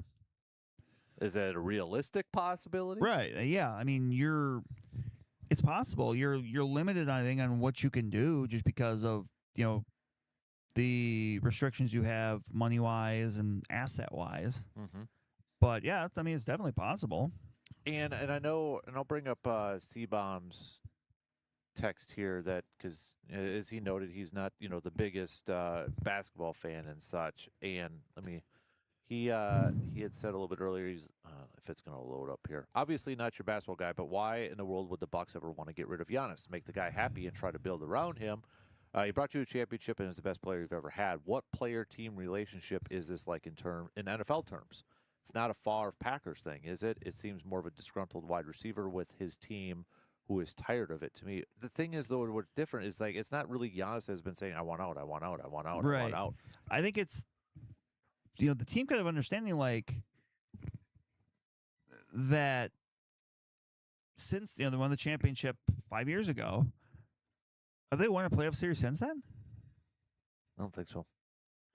And that's not his fault, but like, they've tried. They've tried and tried and tried, and for whatever reason, it just hasn't worked. And at some point, do you just kind of come to the end of the road of like, okay, we've tried and tried and tried.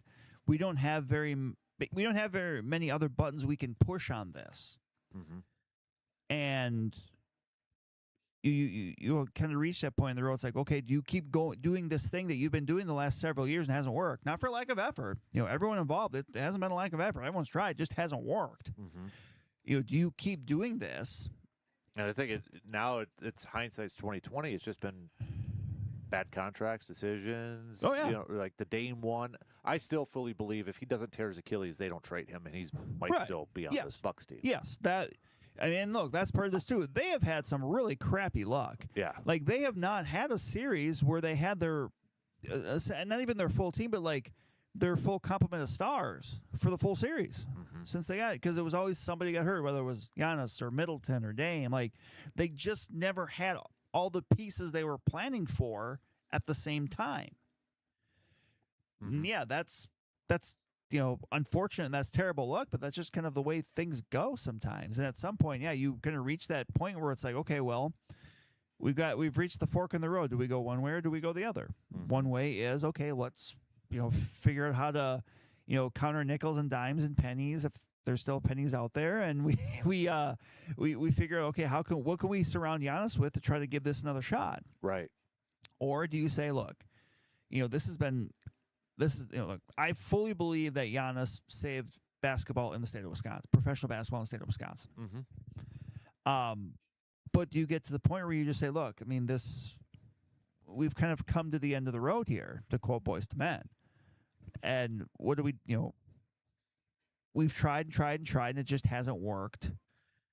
Do we kind of make this move while there's still value there with Giannis, fully knowing that, hey, you could go into, you could make that move, and then suddenly you go into a long stretch where it just doesn't work. Like it continue not working. It's not working without Giannis now. Like, yeah, that's a big time risk. I mean, you risk kind of sliding back into irrelevance where the Bucks were for a lot of, from 2002, 2003 up until Giannis arrived. Yeah. I still feel this is more of a ownership team decision than it is a Giannis decision. Yes. I fully believe, and maybe I shouldn't, but I fully believe that Giannis is content, would be fine, stay with Milwaukee if, as he has said numerous times, they're committed to winning. Which, can you fault him for saying something like that? Right. And I know there's going to be the others that, well, Kobe stayed around for a few years. Steph Curry's doing it right now and that. But they probably still wanted to win too, right? And I don't think there was any trade talk surrounding those two as much as there is around Giannis, whether it's been manufactured in the media. So there's been that pressure put out there. Keep in mind, those guys are already in very large markets. Right. So I think that's a difference with this whole thing, and then you kind of look at the current ownership group, and look, we're gonna all have questions, and rightfully so, based on the track record of this ownership group with other entities they have, i.e., the Cleveland Browns. Right. So I honestly, my opinion is that this isn't a Giannis trying to force his way out. This is more of okay, if you're not committed to it, or there's just the financial reasons that you can't build a team to help me win, then maybe it is the best thing for me to go, if that kind of makes sense. I think it has been really bad luck mixed in with some bad decisions. Hindsight is always 20/20 in that aspect.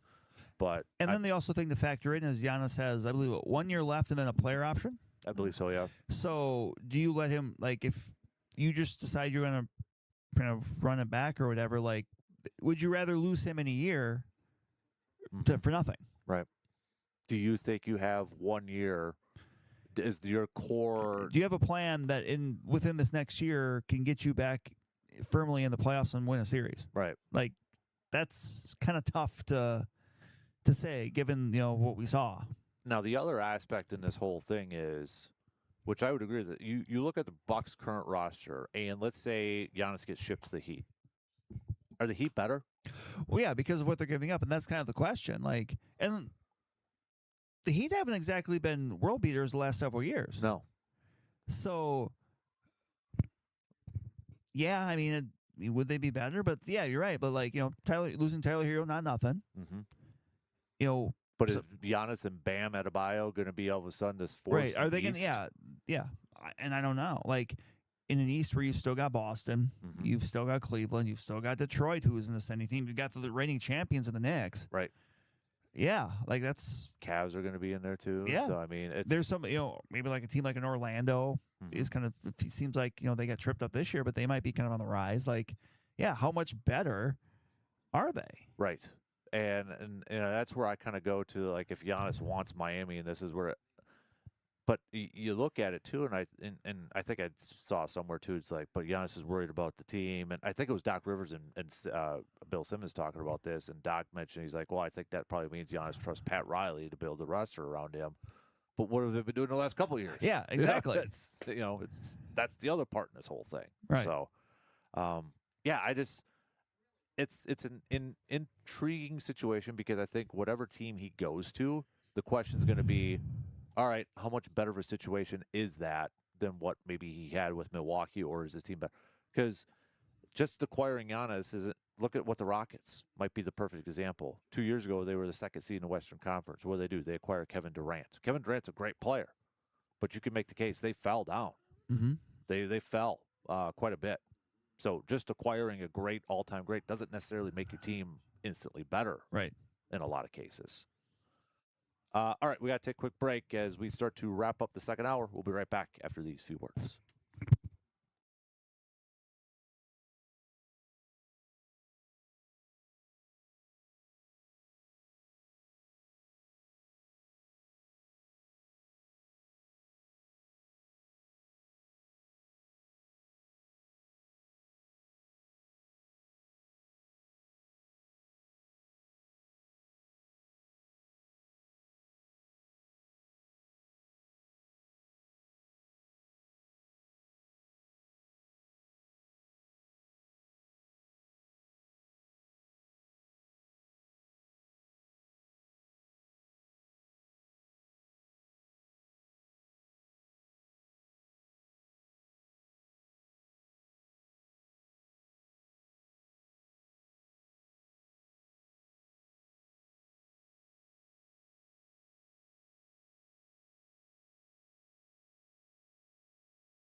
starting to wrap things up for the second quarter of the second hour. We only got a couple minutes to the top of the hour. So coming up next hour, we'll kick it off with a little cream of the crop. We'll do it'll be a little bit of a shorter version of Local Sports Roundup brought to you by Carpet City Flooring Center.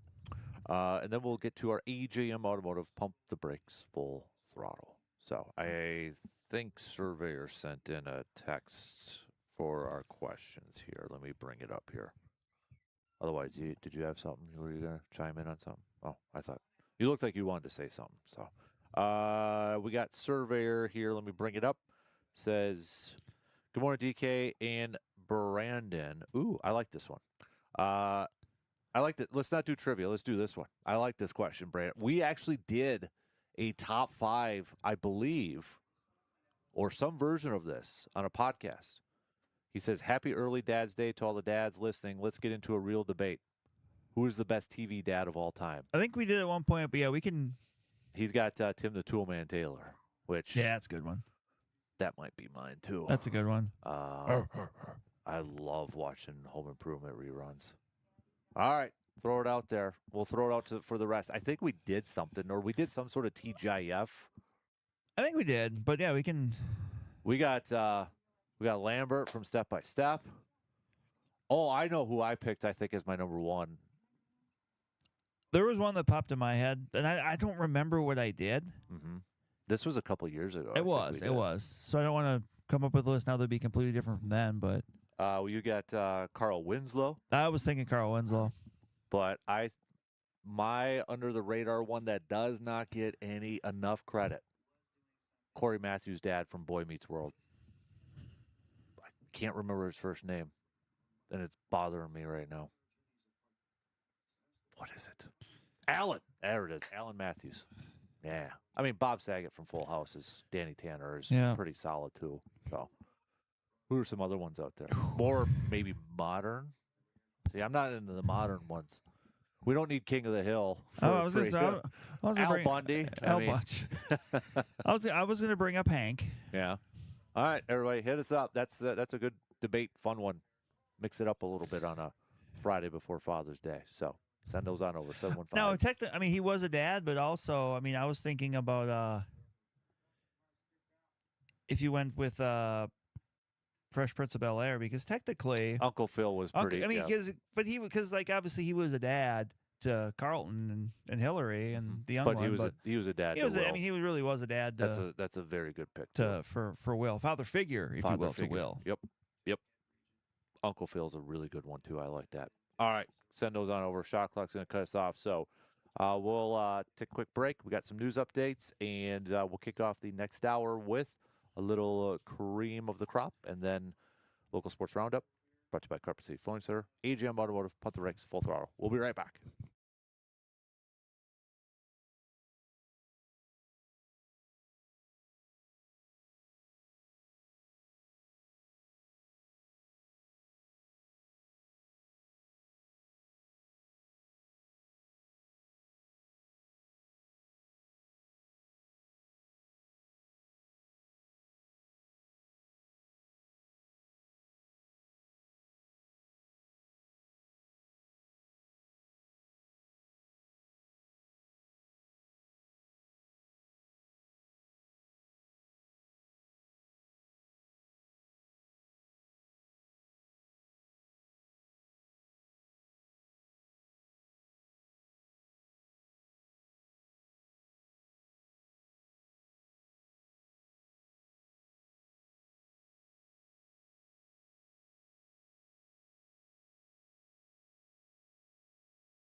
All right, third quarter kicks off right now on this Friday morning of June 19th. Thanks for hanging out with us and making us a part of your start here. We've got Zach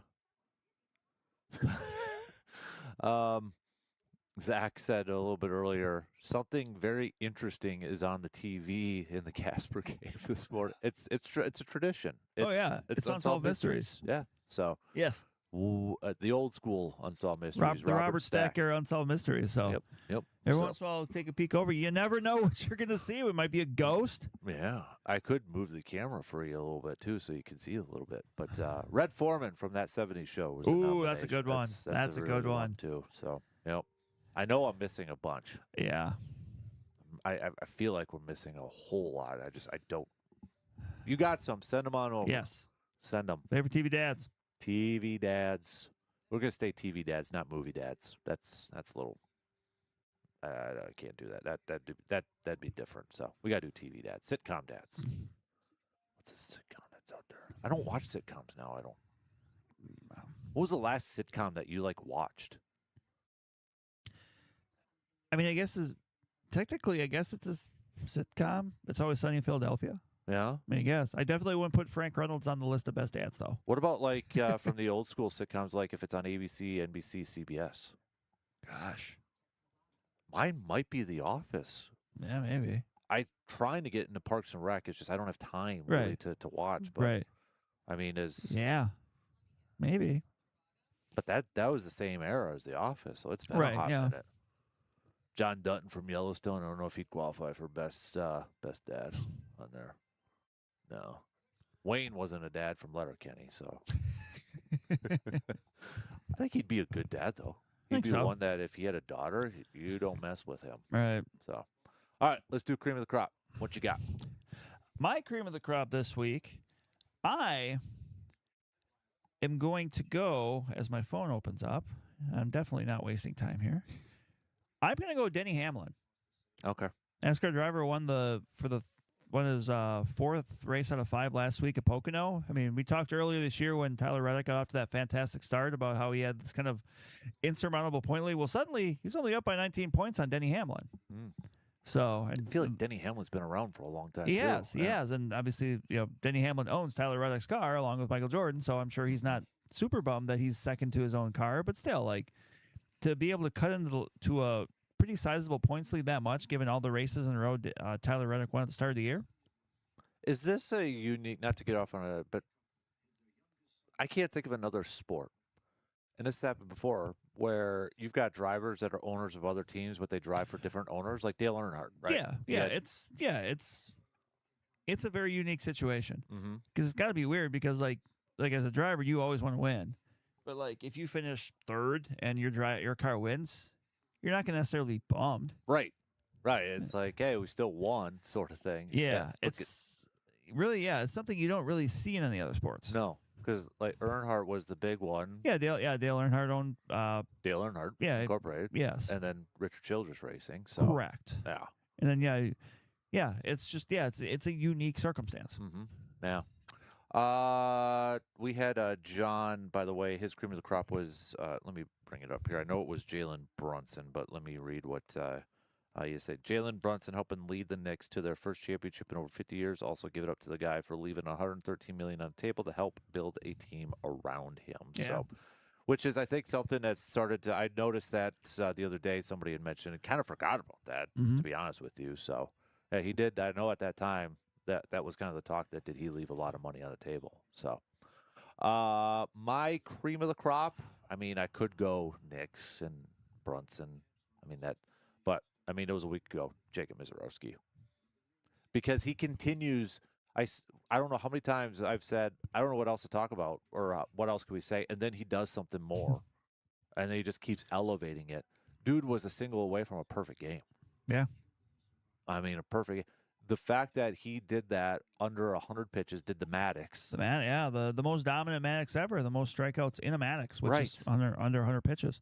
Last year, heading into the postseason, we were worried about Mizorowski being erratic, and now it's some people were disappointed he was on the roster. Right, and now it's this dude is so efficient, just 100 and that continues to be the the thing that surprised me the most about him. Yeah. It's just how quickly, because all through the minors, the strikeouts were there, the velocity was there, but there were control issues. Mm-hmm.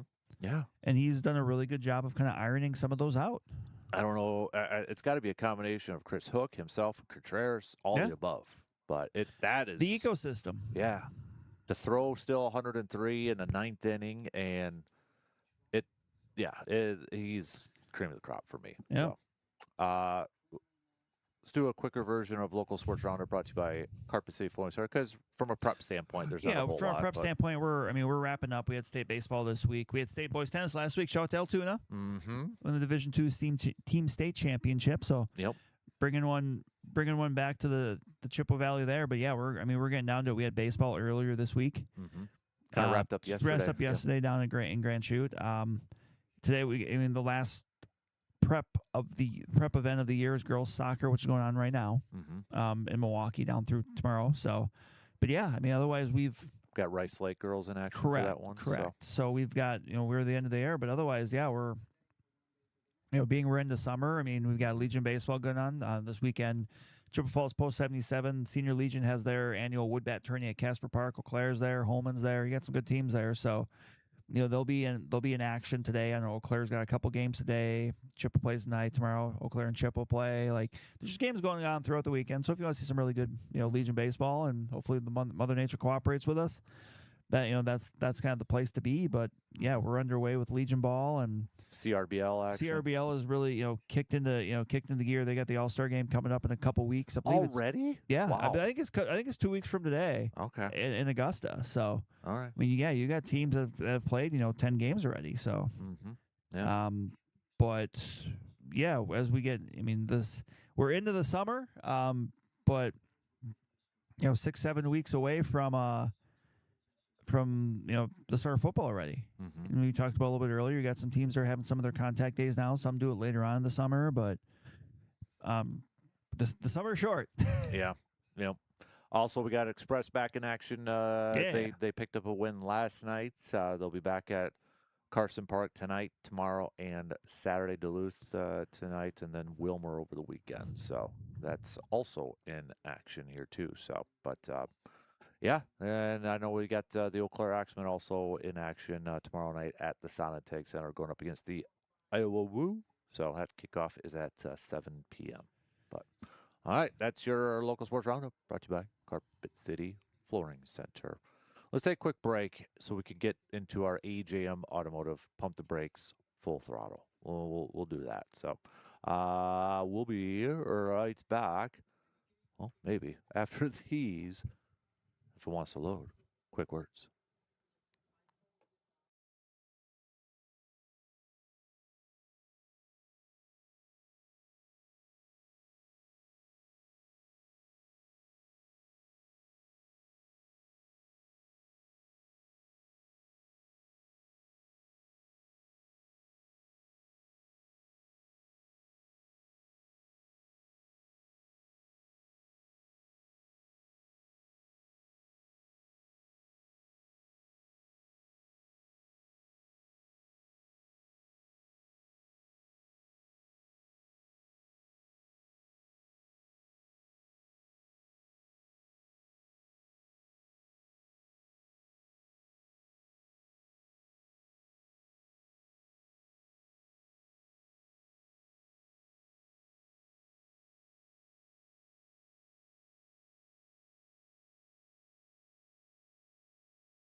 As we get set for some summer road trips, some family vacations and such, accidents do happen. If you happen to get into a fender bender, just know that our good friends from Superior Auto Body are there to help make your vehicle look good as new. Superior Auto Body is our official Backyard Dreams partners, but if you do need some auto body work done on your vehicle, just give them a visit, all right, right here in Eau Claire at 301 North Farwell Street in Eau Claire.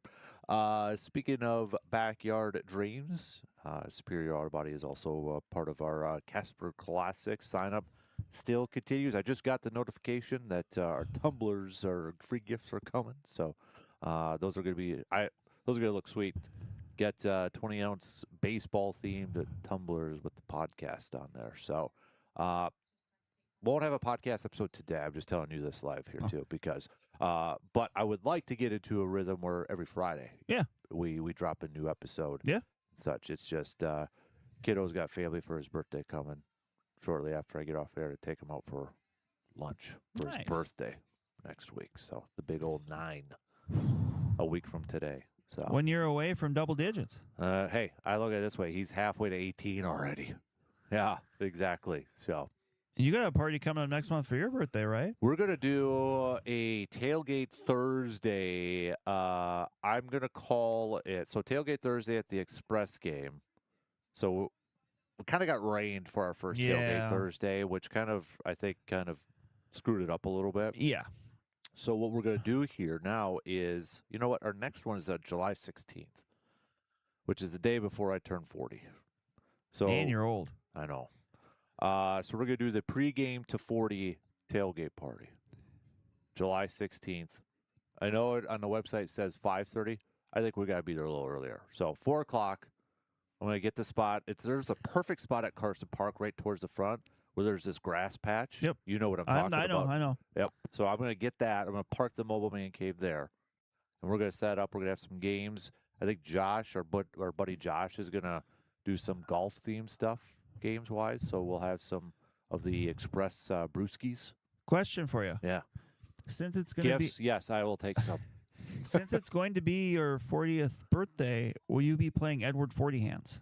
Oh, no. No, thank you.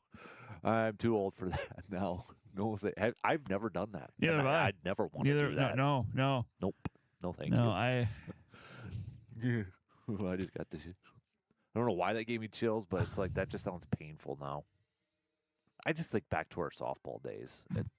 Like, how and why? Yeah, two very viable questions. Yep. So get your tickets now for the Express game too for that day, so you can stop by because we're gonna hang out and just have some fun. It's always a nice night at Carson Park too.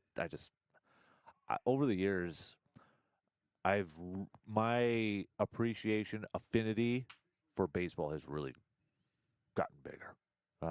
It's just I don't know if it's because Hudson's playing in baseball now too and helping out, but I love being at the ballpark. We're just going to a ball game, Brewers, Twins. I'd probably rather do that than Lambeau at this point. I just like it's more casual and that's stress. Yeah, that's what I would say. Like, I mean, it's obviously a little bit different when you're in like a playoff scenario or something like that. But like, baseball is a little bit more of a laid back. I mean, be it Carson Park or American Family Field or wherever. Like it's just there's just nothing. I think the weather is a part of it too. Like especially if it's like a nice warm day, like it's tough to beat. Yeah. All right, let's do the Pump the Brakes Full Throttle, shall we? Brought to you by our good friends from Age. Oh, by the way, before that, we got some TV dads lists. Okay? Good. Richie, listening to us still in Madison, I believe, right? Yes. This has been a popular one. I know who he is, but I've never watched the show. Hal Wilkerson from Malcolm in the Middle. Yes, that's a really good one.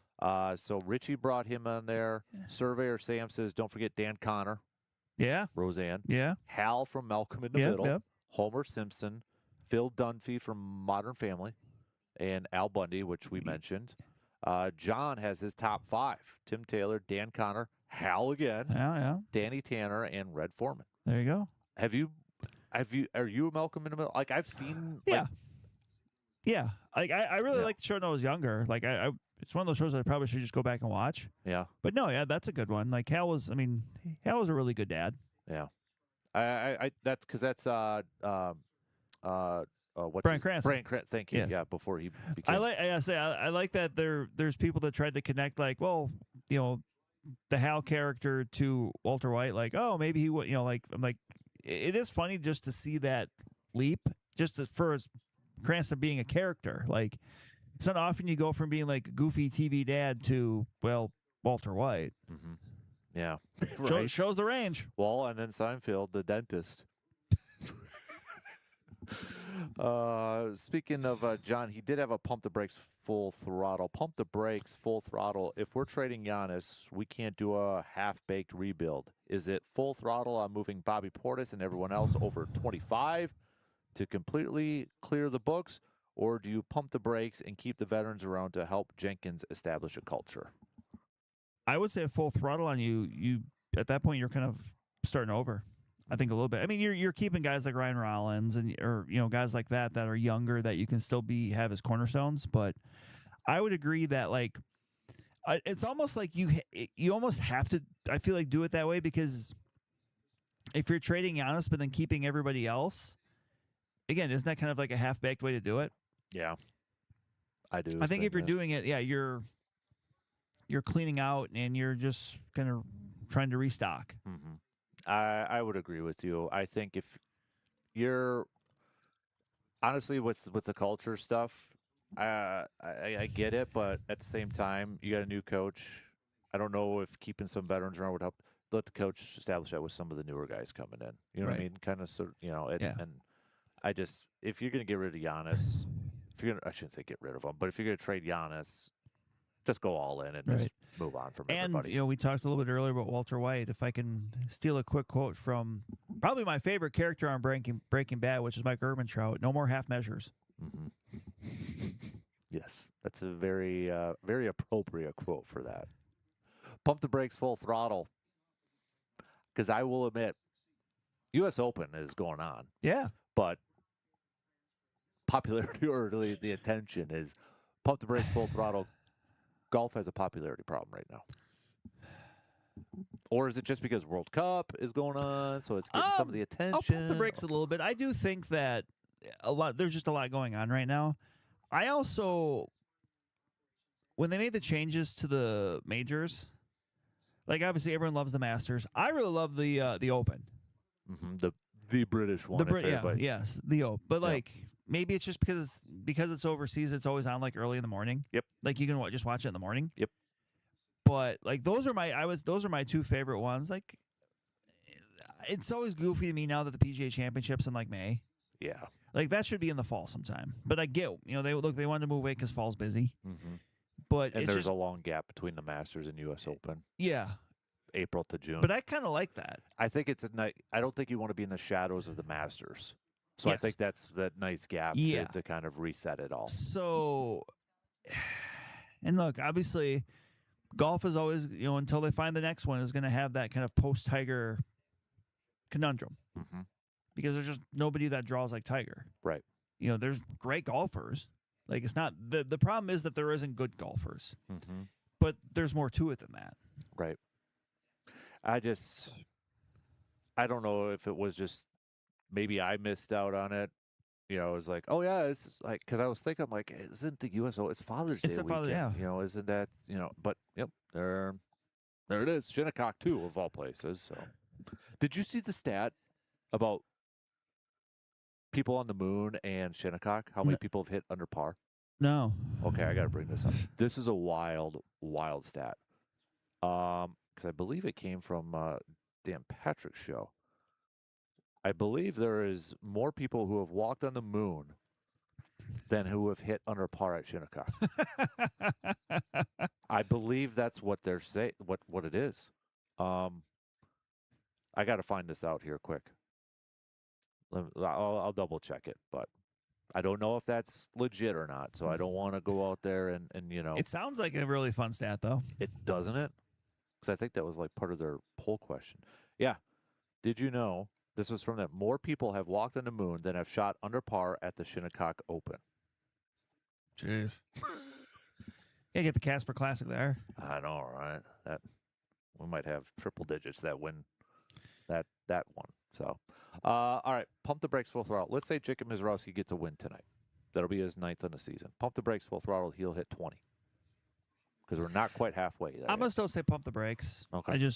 That's always just us. Now that's a tough bar to, yeah, especially if if they're continuing to kind of go with the pitching plan of giving the extra days off there, which again I think is a great idea.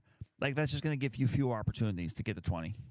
Pump the brakes full throttle is wins by a pitcher, the most useless, overrated stats in sports. I know it's kind of a broad. Would you say top 5? Top 5, yeah, full throttle. I was just trying to think offhand because there's some other ones, and people have gotten better about this. I think it was it the year DeGrom won the Cy Young? Yeah. When he was like 500. Well, even Corbin Burns won it. He didn't have the greatest record. Right. But I think people are really starting to understand that like there's other there's better stats independent of that because wins so many times you're so wrapped up in what your offense is doing. Mm-hmm. Yeah. The Ben Sheet syndrome. Yeah. But yeah. And that's not a knock on Aaron Ashby. No, but it came from that. And that's gonna. I think that's gonna be an example that a lot of Brewers fans can kind of point to and be like, "Oh yeah, okay, I see what you're saying there." Mm-hmm. Yeah, and I'm not trying to knock Ashby, but and even Ashby has said this too. He's like, "Yeah, I think that rule is probably gonna change, or they're gonna change something, to properly credit starting pitchers." Right. With that, but pump the brakes full throttle is once in a while I'll bring this. Pump the brakes full throttle. Quarterback is a win. Quarterback wins is a stat. I go back and forth on this one. I do too. Because on one hand, you can't say football is the ultimate team game and then just credit the quarterbacks. Right. The other hand, we know quarterback is the most important position in sports. And, I mean, the example I will give is if you look at the last 2 years for Sam Darnold, like, yeah, you can say, okay, he played in good teams, yada, yada, but, like, he's still an awful lot to do with the reason, the Vikings won 14 last year and the Seahawks won 13 this year and the Super Bowl. Like, there's something to that. Right. So, yeah, I go back and forth on it a lot. Like, but then I look at your Vikings with Case Keenum. Right, yeah. No, that's fair. No, it's like, again, not trying to pick on Case Keenum, but did they win all? And he played they good won, football. They won 13-3, and he, I think, won 12 of them. Mm-hmm. So, yeah, no, that's fair. I think it's something you need to consider, but it's not a catch-all stat. Yeah. I still, yeah. I think in a broad sense, no, it should not be a legit stat because there's much more that gets. I don't like, and I think it's probably the same from a pitching standpoint. There's so much more that goes into a win than just the one player, right? The one position, right? So, is it if you're a pitcher and you throw 6 scoreless innings and you leave up 3-0, and then 2 relievers later someone gives up 3 runs, and you don't get and you end up winning that game, you're getting punished for something that someone else a few innings later did. Right. So, pump the brakes. What was the one I was going to bring? And you sidetracked me. I had a good one. Oh, pump the brakes full throttle. Is Jalen Brunson officially the best Nick of all time? How did I sidetrack you? I don't know. I'm gonna still pump the brakes because I'm even going back to the 70s. There's still others. Willis Reed won 2. Right. But he's got a shot. Mm-hmm. Obviously, being the. Does he pass Patrick?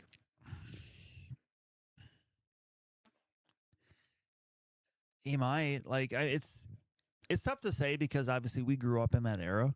Yeah. But it's not Patrick Ewing's fault. He played at the same time as Michael Jordan. Right. And Akeem. And Shaq. It's not his fault. David Robinson. But so I would pump the brakes on the greatest of all time. I think you mentioned Willis Reed, and that's still in there. But he's got a shot. Mm-hmm. If they can find a way to do this again, then yeah. But I I can't put him at number 1 yet, and I don't think that's a knock on him. Oh, gosh, it's no. just No. if we're basing it off of championships, which I feel like that's the majority. I mean, doesn't Willis Reed have if he's got 2? And it's Yeah, not like he's got 2 and he's and he's just like a role player or something. Like he is the best. Mm-hmm. Yeah. Yeah, top 5, I'd say for sure, right? I mean, he's earned that top 5. Yeah. It boils down to, and I don't even know if I want to say it this way, because I'd be like, okay, who would you rather pick if you were building a team, Patrick Ewing or Jalen Brunson? But it's so different. It's different positions, so I don't even know if I can do that. I don't know if that's fair. You know what I mean? Like, is Jalen Brunson a top 75 player of all time? Like, I could get the ESPN list or the whatever they did for the 75th anniversary, and who would you take out of there? Okay, Reggie Miller, Jalen Brunson, or Reggie Miller. Again, it's hard because we grew up with those, but that's the first name I thought of top 75 who wasn't on the original top 50, and Miller made top 75. Dame's in the top 75. Dame or Jalen Brunson? I'm kind of leaning towards Brunson, but that just might be recency bias. Mm-hmm. If he didn't win championship, is it Dame? Maybe. Yeah, like it's interesting just how much weight that holds. Right. That goes back to the whole quarterback GOAT conversation too. How much do you weigh championships compared to talent, like just individual talent? Yeah. That's why we always have these debates, because there really is no right or wrong answer. Correct. That's which makes it fun. So sure does. You want some more dads? Yeah. I want to know who this texter is. Give me a name. Old school Ward Cleaver. There you go. From Leave to Beaver. Yep. We've got Mike saying best sitcom. Best sitcom dad was Doc Rivers. His tenure in Milwaukee was a joke. Have a great Father's Day weekend. Let's end it on that note, shall we? Want to take a break? That's kind of a drop the mic moment. So, all right. We'll take a quick break and have more coming up after these really quick words. But continue to send us your best sitcom TV dads of all time.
What if we did worst TV dads of all time? Would that be possible? Huh. Like, I'm thinking Sean's dad from Boy Meets World. What a bum. Barely around. I looked up a list. They've got, I'll admit, I never watched the old TV shows. Like, I see bits of it. Like, the Addams Family, Gomez. That just seems weird. But maybe he was a good dad in those shows. I don't know. But Like, oh, did you look up best dads? Yeah, Okay, best I thought you TV said dads. you looked up worst dads. I'm like, oh, no. Wait, But what I'm did, saying, what did that's- Gomez do? But I'm saying, well, like he's a monster sort of thing. Ooh, that guy's creepy, by the way. That's all mysteries one. I know who this is about, so. Oh.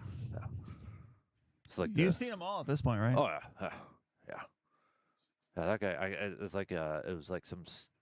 What he had a nickname in California, but yeah. Anyways, there's a Netflix documentary on it too. That's really creepy. So.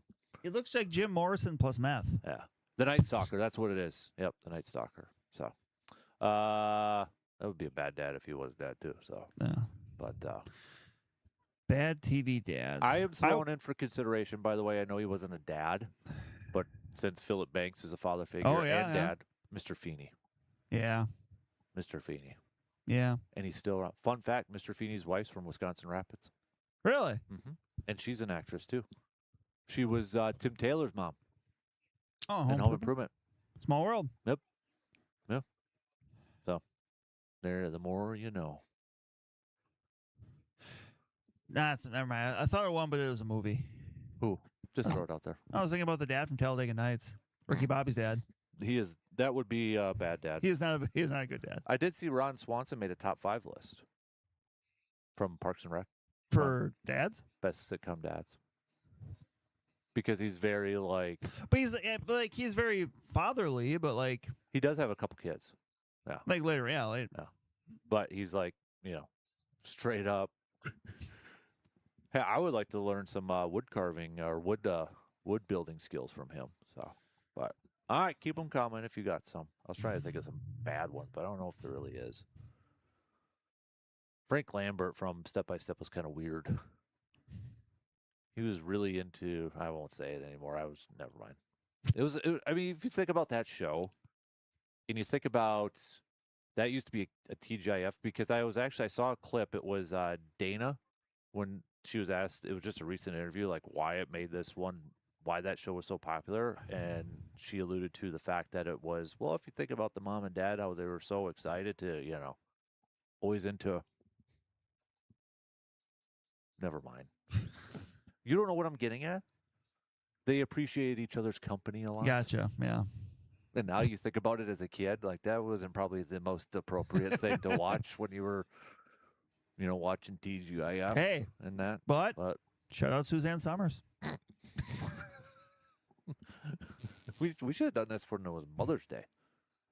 Nobody talks about TV moms. They always talk about TV dads. True. That's true. Where's George Lopez on this? What? I didn't watch enough of the George Lopez show to make a. I actually watched quite a bit of it when it was on. Mm-hmm. But yeah, okay. As far as TV moms though, Peggy Hill always annoyed me. Okay, that's fair. I wonder if it's just because everybody says TV dads because a lot of the lead characters were always dads. That could be. Tim Taylor was the lead character. Yeah. Danny Tanner was. He was a single dad, and Philip Banks. He had 2 different wives on Fresh Prince. Secretly Mormon. So I think that's probably where it kind of comes from. But gosh, I feel like we're missing some. Yeah. I feel like we're missing some. Oh, okay. Father figures. Splinter. Yeah. Ninja Turtles. They called him Dad. Yeah. They called him Dad. Living in the sewers, eating pizza with the turtles. Yep. He called them my sons. Yeah, so. He did.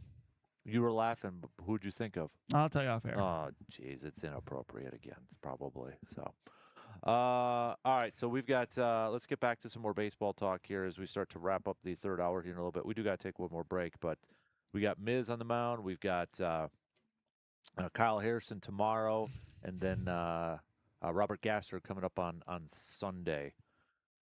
What? Okay. What else do we need to see from Jacob Mizorowski? That perfect game. What's the next thing he needs to accomplish to be an all-time great? I mean, it's just what he did last Friday. Yeah, it's just got to do it again. I mean, not it by like doing. Odds are he's going to have a couple hiccups. Yes. If we're going to be real for the rest of the season, he's probably going to have a couple games. Yep. Where they won't be the greatest. Yeah, but no, it's just consistency. Just continue to pitch well and give your team a shot to win. Mm-hmm. Yeah, I'm excited to see him. How big should we be amped up for this series? Even though we're approaching the halfway mark, but I get it. Some are going to downplay it because it's only halfway. But I mean, you got two of the best teams in Major League Baseball going toe to toe, and you've got Brewers' two best pitchers pitching in the series. I consider it a really good benchmark to see where they're at this point. And so far, when they've been in these situations, we point to certain series, like they played the Yankees, and even last weekend with the Phillies, where it was the Phillies are playing really well, and Christopher Sanchez will be going to one of those games, and so far they've kind of passed those tests. Mm-hmm. But yeah, this is just the next one. Yeah.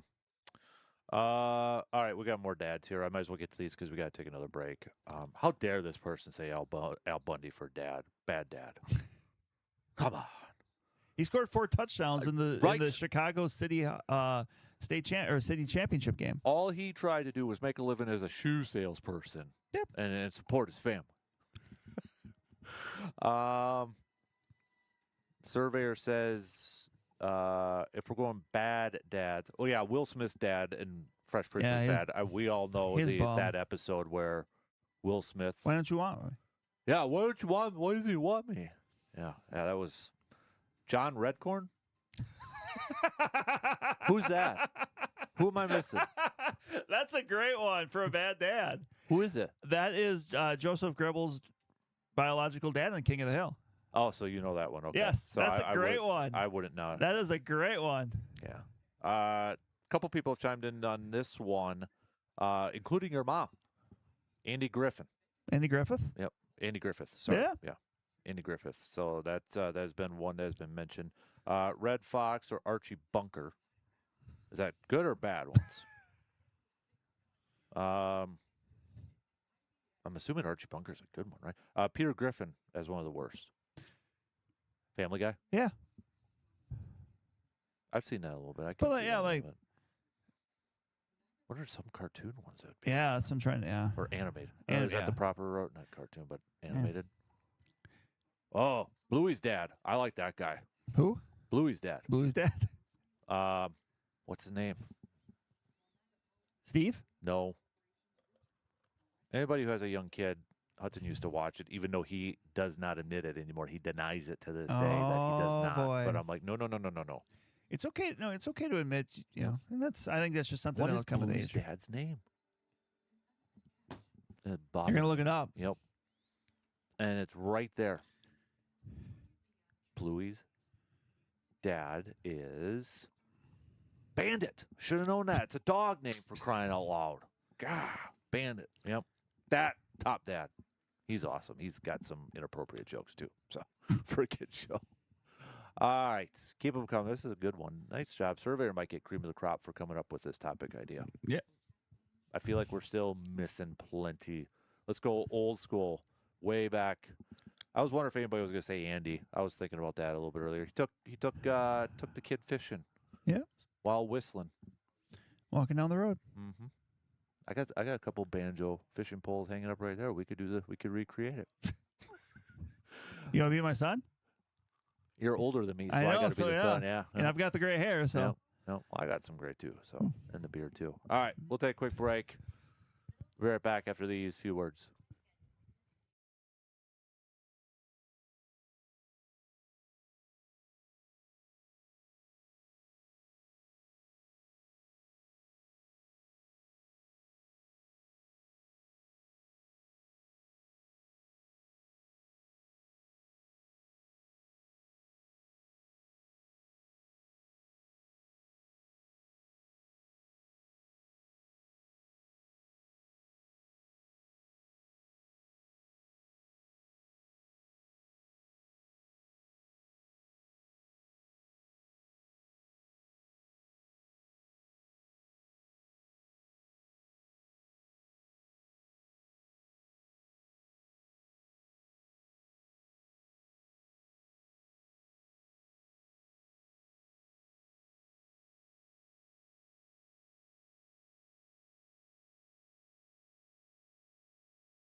We got Surveyor here with a couple more.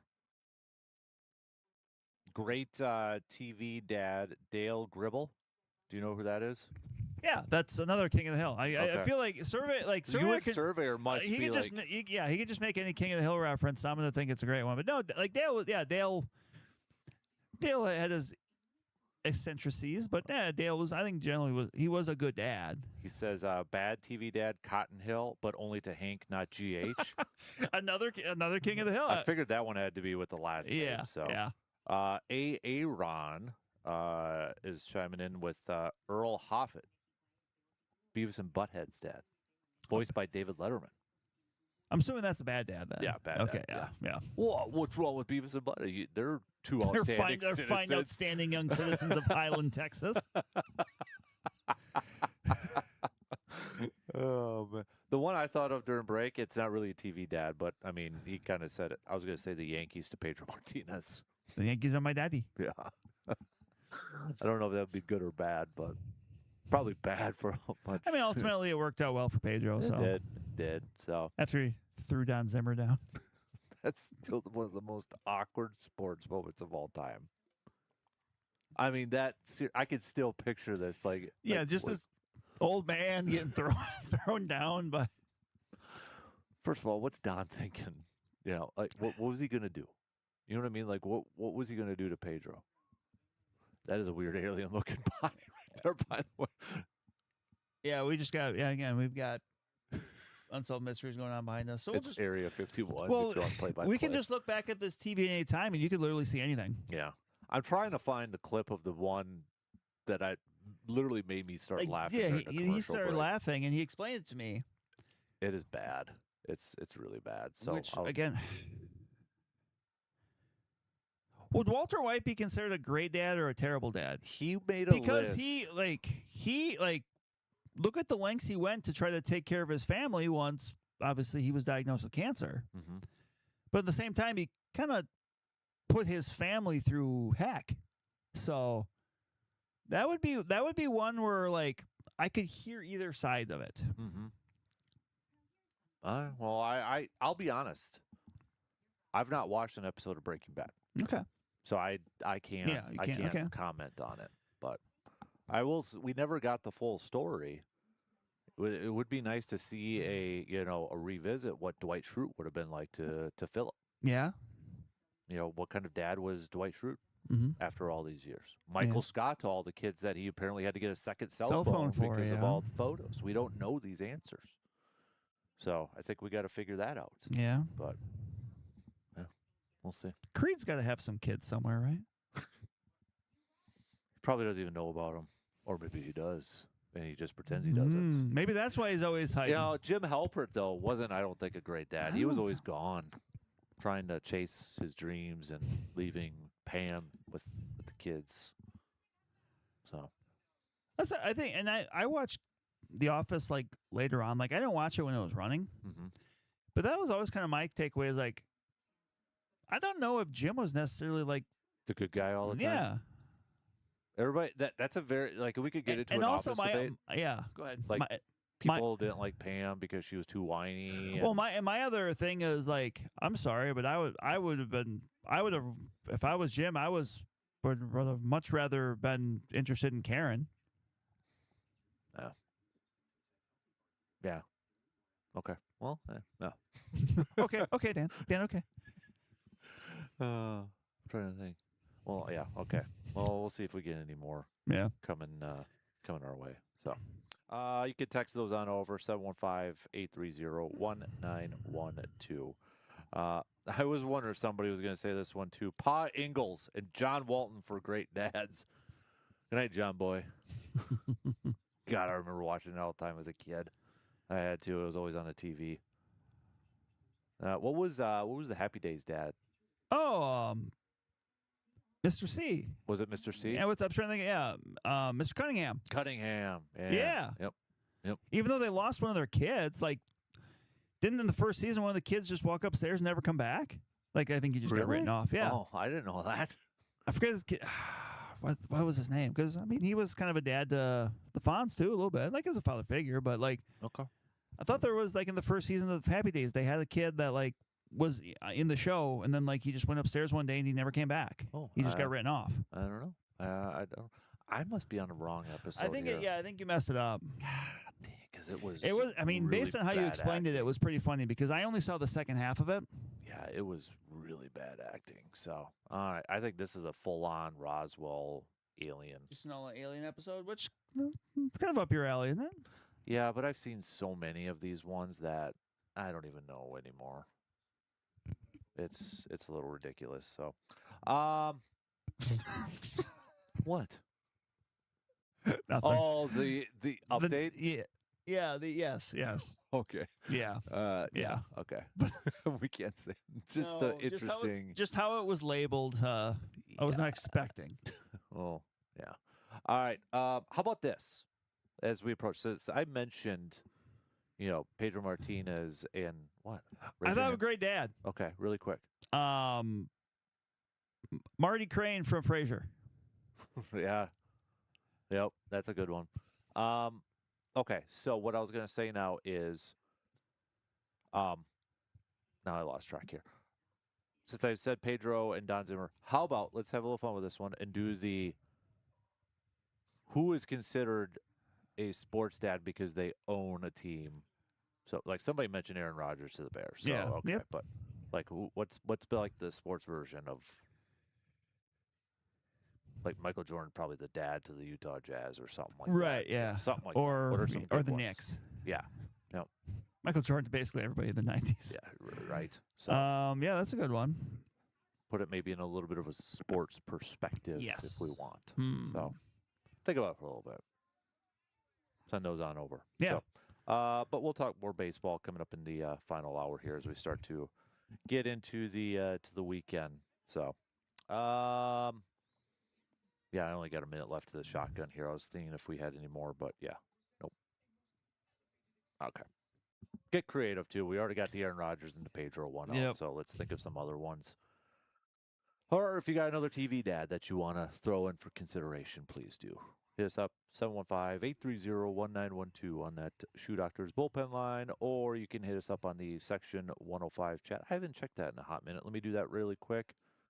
Nope, nothing over there yet for TV dad. So, all right, shot clock's going to cut us off here. So we got some news updates, and then we'll kick off the final hour. We'll talk some more Brewers baseball as we get set for Brewers versus Braves. Maybe we'll get back to a little bit more hoop talk here too. We'll do a Twitter search of any more rumors and rumblings about Giannis and the Bucks and trade packages and all that fun stuff. So someone else get involved, teams. Come on. You want Giannis? He's fun. He's fun. He's fun. That's your sales pitch. He's fun. He's fun. He's fun. Yeah. He dunks. Yeah. All right. We'll take a quick break and be right back after these news updates.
All right, we are final hour on this Friday morning coming your way. Appreciate you hanging out and having some fun with us here as we are, with it Father's Day being this weekend, going through some best and sometimes worst TV dads of all time.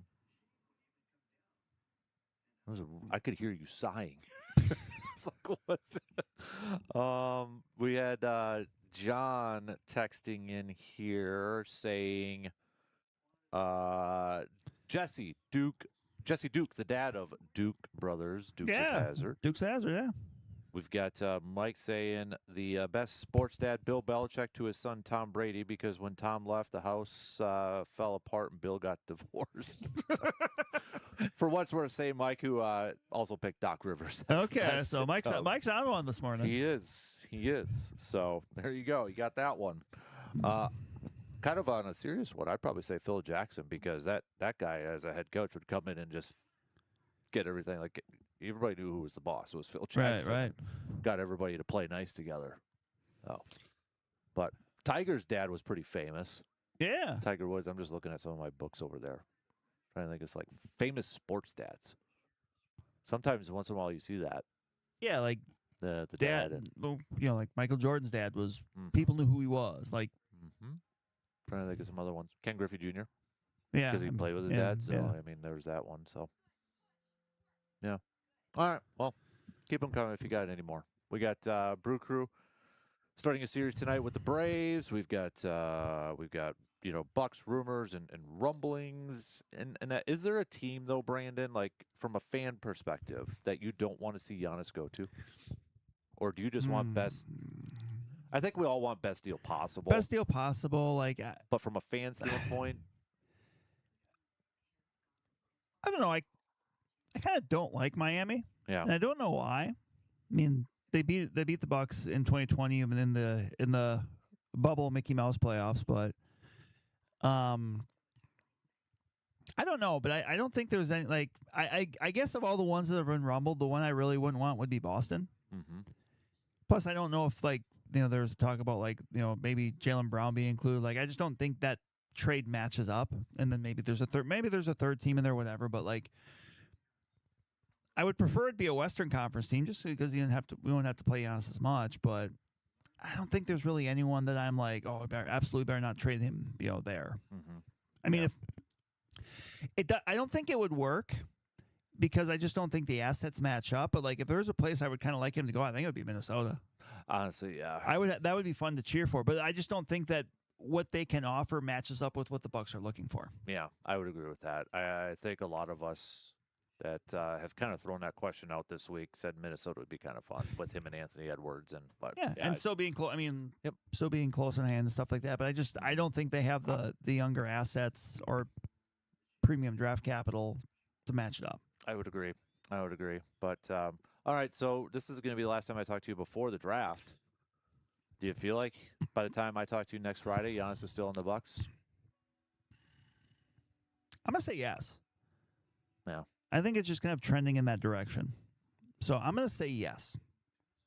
And that doesn't necessarily mean you think he still will be on the team Correct. for this upcoming season. So, because let's remember too, I mean, Dame got traded right before the season. Right. I think part of it where I really I want it done before the draft, besides so we stop talking about it and wondering, is if this draft truly is, like a lot of the experts say, a deep draft, I want those picks. Now, I get it. Whoever gets drafted, and if he gets traded, you're probably getting those picks from this year. More than likely, I would imagine you're getting their first-round picks from this year. Right. But it would just be nice to know. I don't know. It's always just nice to know, okay, it's this, and this. Mm-hmm. If they could somehow come away with, without saying the players potentially involved in the deal, if they get 3 first-round picks, including theirs, so 2 first-round picks plus theirs, but if they end up with 3 first-round picks from this year's draft, is that a win? I mean, I think they would have more future first-rounders. Okay, but I would say yes, but I mean, it would still depend on what those other 2 were. Yeah. If it's the Heat, is it that, was it 13, whatever it was, like a back end of the lottery? Would you like to see them package that and move up into the top 5, or would you just rather have more first-rounders?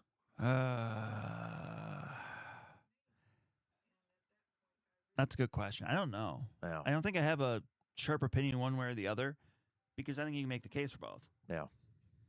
It sure seems like the two popular ones that are in mock drafts are still the kid from the 6'10" kid from Tennessee. Tennessee, Yeah. and then the guard from Rutgers. Yeah. Or not Rutgers, Houston. Yeah. Houston. Yeah, and does it change? It'll be interesting to me if, let's just say, the kid from Tennessee is there, and they don't draft him, because it seems like that's the replacement for Giannis. He's a 6'10" wing. Yeah, Does that tell us- athletic, still developing. Does that tell us anything about, like, oh, they're going to keep Giannis then? I don't know. I don't think it necessarily does. Mm-hmm. I don't think in the NBA you can really do that. No, because it's such a positionless game now. Mm-hmm. It's not, those two guys, if Giannis, they could draft him and Giannis could still come back and they could both still play on the floor. Right. So it's not like football where it's like, okay, well, they passed on this left tackle. Well, then they must be keeping their left tackle, kind of a thing. Right. Yeah, it's completely different. So I don't even know if we can gauge anything if we get to Tuesday's draft and there's no trade. By the way, I'm sure that is going to be a huge topic of conversation on the broadcast. For the first time in a long time, the Bucks will actually be getting talked about a little bit during the NBA draft. Yeah, so that's going to be all over the place. I don't think we can gauge it either way, depending if Giannis is on the team and how they draft, if that tells us anything. Right. I think if anything, maybe just pay attention to like who the Heat draft and kind of get an idea that that's who, and maybe somebody else that's involved in a 3-team that's been rumored out there. So maybe something to kind of follow there. The interesting thing though too for the Heat is, do you draft for your team or do you draft for who do you think? Because I got to imagine these teams got an idea what teams are want. Right. And that because and that's happened before. I mean, obviously you can go back to the famous example. People say, well, the Bucks drafted Dirk Nowitzki. It's like, well, but they were drafting him to trade him. Like, they were drafting him because they knew Dallas wanted him. Right. Like, that's why. Mm-hmm. It's not like they drafted him and then didn't know what they had. Mm-hmm. Yeah. That was part of the deal. Yep. But if there is uncertainty still between a trade of potential Giannis in Miami, if you're Miami, what do you do? Do you protect yourself and maybe like you're high on this guy, but the Bucks player that the Bucks or the guy that the Bucks want, you're maybe not that high, but you still draft him because you know that's who the Bucks want. Right. Do you risk torpedoing a potential trade if you draft somebody and you kind of know the Bucks don't want them? Right. That's going to be the interesting thing. And okay, say if Miami is putting all their chips into potentially getting Giannis and it ends up they don't, do they pivot to a Kawhi? Or where do they go from there? Yeah, I mean, it wouldn't be the first time that they were reportedly really in on a superstar and they didn't get him. And I saw other people kind of saying, call Milwaukee's bluff and just wait another year and then sign Giannis in free agency the following year. But then you waste a year, don't you? Yeah, and also then don't you risk the fact that what if they find another team and he wants to be there? Right. This is what makes it kind of fascinating and interesting, too. Yeah, there's a lot of avenues. I'm still waiting if there's that sneaky team. Like the Bucks were for Dame because everybody thought it was going to the Heat. Yeah. And then all of a sudden Milwaukee gets him. So is there another sneaky team out there? And I honestly don't know like who it would be. Like, could the Warriors somehow come in? Is it the Thunder? That would be. Because that was the talk, obviously, is like, because they've got a ton of draft capital. Yep. Do they decide, Chet Holmgren and picks? No. Now, is Chet Holmgren a guy you build around? I don't think he's a franchise player, but you can maybe find a franchise player to pair him up with. Yeah, and he's still really young, and I think that's where a lot of people have to. And this is where I tell my kid this too: is like just because you train Giannis doesn't mean you're getting another top great player of all time in return. Right. Because a team that's going to acquire Giannis isn't going to trade away. So like the Thunder, because he'd probably say, well, then they should send SGA. That doesn't work that way. No, because right. Because the Thunder ain't going to trade for Giannis, and then it's like when the Bucks traded for Dame Lillard, they didn't trade Giannis. Right. Yeah. So they're trying to find somebody to pair up with. Right. For that. Yep. So, but that would be something if it's the Thunder. I mean, and I don't know enough to know like what would be a good package. I just know that they have a bunch of picks that they stockpiled, and maybe it won't be home. Maybe it won't be homegrown because they want to keep them, and you can understand why they want to keep them. Mhm. But you kind of wonder just with on their end of things, like obviously the Spurs beat them, they go on, they get a taste of it in the finals, but they get, but obviously they lose. Mhm. But like people kind of feel like, okay, the Spurs have arrived. Yep. If you're the Thunder, you're like, well, we won we won the championship last year. Like we've still got a younger team. Like, yeah, is that kind of their way to almost like answer back with a punch? Right. All right, let's take a quick break, but we got plenty more. We're going to switch gears and get back to some more baseball talk. We'll be right back. There we go. All right, we'll be right back after these quick words.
So since we're talking a lot about trades, especially when it comes to the NBA world and Bucks and all that fun stuff, I had seen this comparison yesterday for the Brewers, Brandon, and I wanted to get your thoughts on it. So Scooble is obviously the name that is being thrown out there quite a bit, not only for the Brewers but all across Major League Baseball, right? Would that be the same kind of thing as like if when the Packers trade for Micah Parsons, is Scooble the Parsons for the Brewers? I don't know, because the Packers traded for Micah Parsons and then immediately extended him. Mm-hmm. So I don't know if it's quite the same thing. So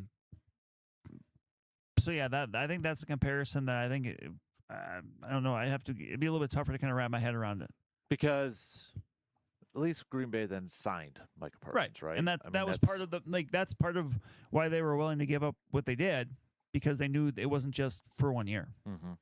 This would be, I mean, is the closest example CC? Yes, even though the team was in a different spot. Mm-hmm. Like strictly from, it's a rental. It's a guy that set the cash in the off season. Yes. Mm-hmm. I still put the chances at low for this happening. I would don't you? I would too. Like generally, the Brewers just haven't been too eager to kind of dip into their high end prospect pool, like for their big guys, guns, and that's what it's going to take. Mm-hmm. So the Dodgers are obviously mentioned with a lot of these players, and I think but the thing is like the Brewers can do the same thing the Dodgers, if like the Dodgers are mentioned with Scooble too, right? I've seen that, but the Brewers could do the same thing because of they've got a package that could get Scooble done. Right. If they wanted to bring Scooble in, they could offer a package that would be intriguing for the Tigers to make that happen.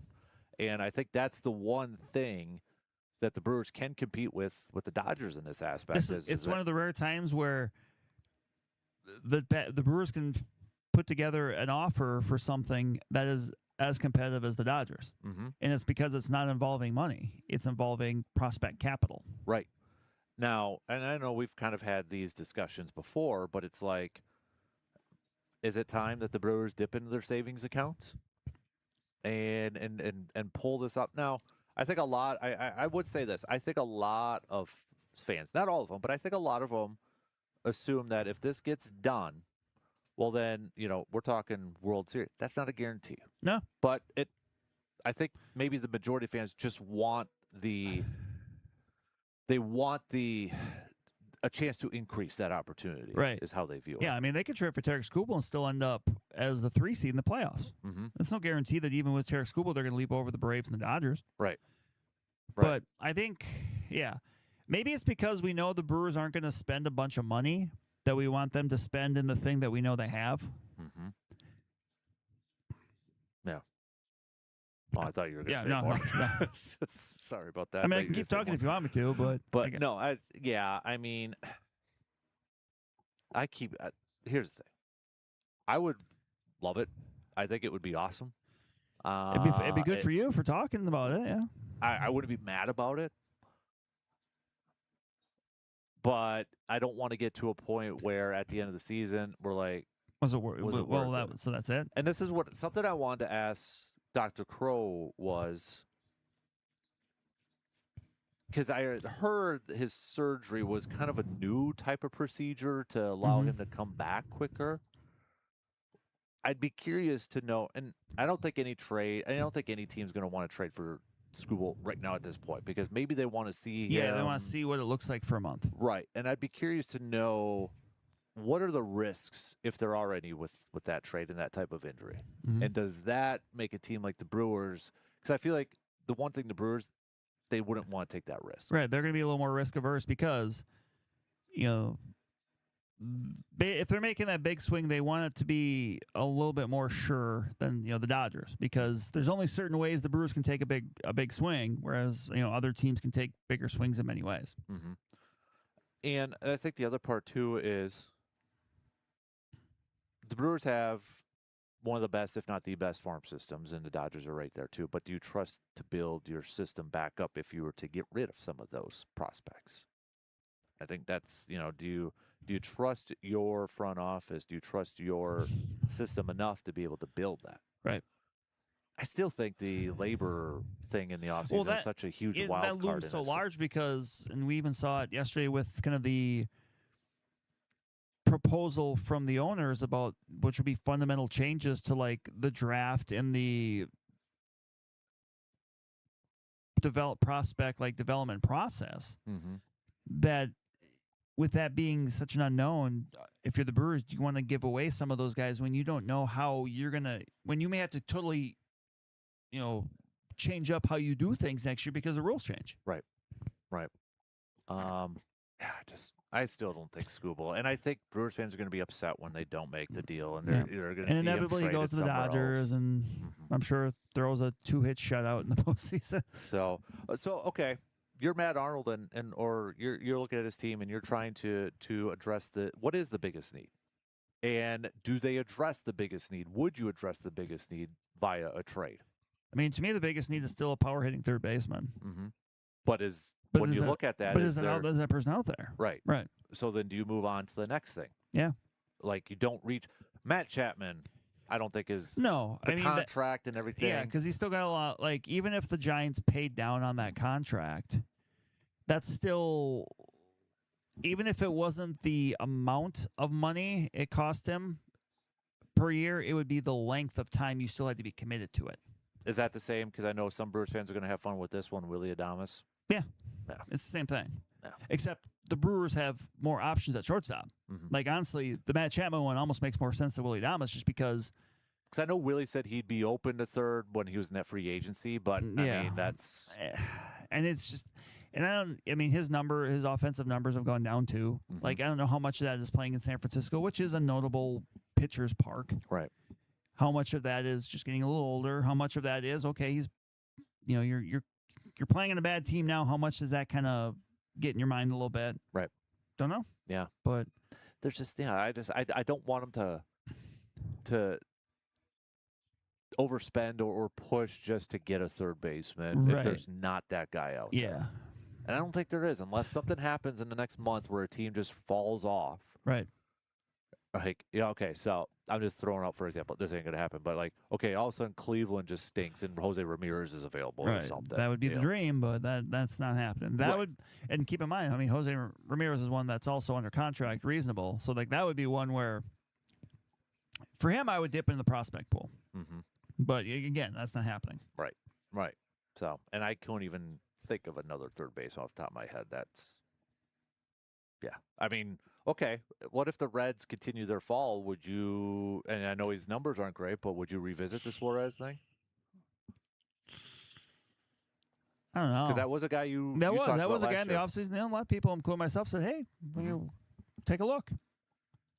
But obviously, I mean, it has not gone well for him. Yep. I think we brought the numbers last week that, they weren't great. Yep. Like, I think it was below replacement level. So it's all going to come down to the cost. Yeah. If you're able to get him for pennies on the dollar as just a let's see, sure. But if it's something you're going to have to give up something of note for a guy that this year hasn't produced, is getting up there, is at that point of his age where a lot of guys fall off, and maybe not. Mm-hmm.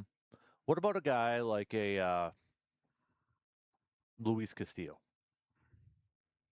Or is that you might as well just promote Jet Williams?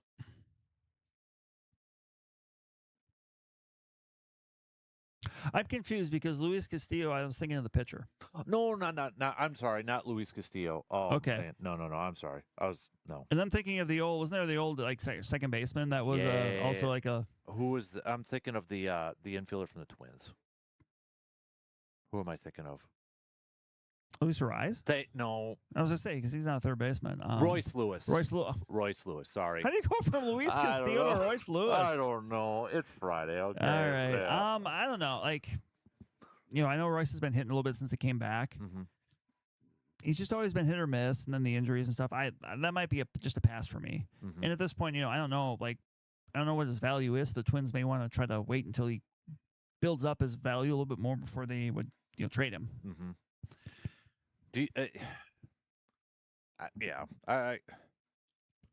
I think we just got to get off the dream that they're going to get a third baseman in a trade market. Right. I think they're just going to try to do the best they can internally. Mm-hmm. I hear Luis Rengifo's available. Maybe that was the Luis I was thinking. Now, so the DFA thing, I think, is kind of, because somebody did ask earlier in the week, what does that mean? The Brewers haven't decided in a 7-day window yet, have they? No, I don't think so. So they have 7 days to decide to release him, waiver him, trade him, right? I mean, that's 7 days. Yep. And then if he goes unclaimed on waivers, but he's a veteran, so he could choose whether to go to Nashville, right? I believe so. So I think, because I think the thing is, like, you have to be, if you're over 5 years of major league experience, and he is, so. Mm-hmm. And I mean, my expectation is he's going to probably opt for free agency and try to go somewhere else where he might get an opportunity to play. Yeah, which, So, I mean.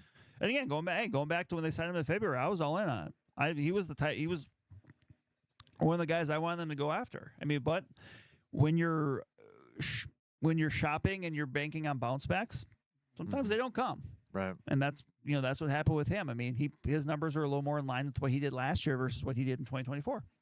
Give me a player that's currently on the roster that has played. I mean, maybe they're in Nashville right now, but has played major league. I was going to say snaps, major league innings for this team that you'd be okay if they were a part of a trade package. Because everybody talks about chemistry with this team. Right. Do you mess up the chemistry? And it's going to be talked about more and more as we get closer to this thing.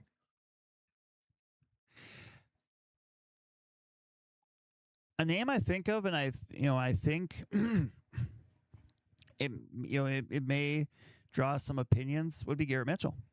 That's what I was wondering. Because look, we're kind of starting to see this. I mean, I don't have the numbers in front of me, but is this the most he's played in a year? Yeah, I think so. Yeah. I mean, I could look at the numbers, but like he's somebody that this is really the first time we've seen him play. And look, no one ever questioned the talent of Garrett Mitchell. Mm-hmm. But he's someone that just feels like, with the injury history, like, are you just waiting? Are you waiting for the other shoe to drop? But I mean, this year, he's got 20. Well, he's officially got 2 more at bats than he did 2 years ago when he played. He's got 226 at bats or plate appearances. Sorry, but and his numbers hitting 253, 351 on base percentage, 5 home runs, 34 RBIs, 6 steals. The strikeout rate a little above 35%, which that's always going to be the thing with him. But like, as long as it's like 35% or lower, like, you can live in that world where you just kind of understand what he is. The batting average on ball in play is 400, so that's high. So are you saying, like, okay, maybe he's getting, I don't say he's getting lucky, but like he's getting some some fortune with that. And the other thing too is, like, he's into arbitration already, so his salary is just going to keep going up. Like, if what if if there's, and there could be another team out there that would be very interested that says, hey, we got a avenue to play Garrett Mitchell every day. What if Garrett Mitchell's in a trade package and you call up Luis Lara? Like, there's no guarantee that Luis Lara is going to be good. Yeah, but that would be an avenue for him, you would think, to play every day. Mm-hmm. He plays every day in center field. You got Churio on left. Yeah, you're kind of working with that Perkins, Bowers, Frelick in right, and Christian Yelich going to be DHing. Like, you're essentially kind of selling high on Garrett Mitchell a little bit, aren't you? Yeah, considering what we were thinking coming into the year. And I mean, that would be one where I think you'd have some people saying, well, he's finally healthy and he's playing well and you're trading him. It's like, well, yeah, that's kind of why they're doing it. Right. So that was the first one that kind of popped into my head. That would have some value. Because you could say, like, Joey Ortiz, but like, I don't know how much value Joey Ortiz really has in a trade. Right. Because you'd be trading high like they kind of did with Collins and a little bit. And Durbin. I mean, so far, both of those guys are below replacement level. Mm-hmm. Like, they are not playing well. Like, there was a moment where Collins looked like he was kind of starting to put it together. But right now, Isaac Collins right now is, by Fangraphs has a negative .3 WAR, which, I mean, he's hitting 221, 336 on base, really no power in there. And Caleb Durbin, it's a similar story. So you're kind of, right now, the Royals trade, that trade is almost kind of a lose-lose for both teams. Right. Because, Nick Mears has been okay, but I don't think there's any Brewers fans clamoring, what man if they have Nick Mears in the bullpen, and then obviously Angel Zerpa, the injury, and it seems like maybe that was something that maybe lingered from the WBC because he pitched so well in the WBC and the velocity was there and you saw it, and it just was never really there in the regular season. Right. And then obviously now he's out for the year and into next year. So yeah, Garrett Mitchell would be the one that would kind of pop in my head. Would you worry about a Josh Hader chemistry sort of thing? Maybe, but I don't, no disrespect to Garrett, but I just don't think like he's not, I don't think as much of a cornerstone as like Hader was. Like Hader was, he was a guy that was there in 2018. Like he had been there and was kind of one of their more established guys and was one of the very best at what he did at that time. So I think it's a little different. Like I trust that they're going to be able to kind of have that touch when it comes to figuring out like a way to not upset the chemistry. I mean, it would be a little bit different. Like if like a team came up, if some team wanted to acquire Christian Yelich, and even though that there's hurdles with that, obviously with like no trades and stuff like that, but like that would be different where that's a guy that's obviously like he's a leader on that team that you could see upsetting it a little bit. I don't know so much about Garrett Mitchell just because he's not as high in the pecking order as Josh Hader was at that time. Yeah. All right, let's take a quick break and plenty more as we start to inch closer and closer to the end of the program. We'll be right back after these few words.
All right. If you got any final calls for the best sitcom dads, you got to text them in right now.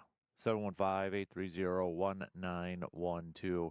Or you can hang out and chime in on the video stream, the Section 105 chat room.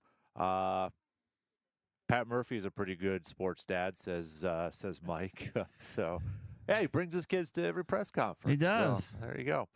Venus and Serena Williams' dad was a great dad. I never watched the movie, though, with Will Smith. I don't know.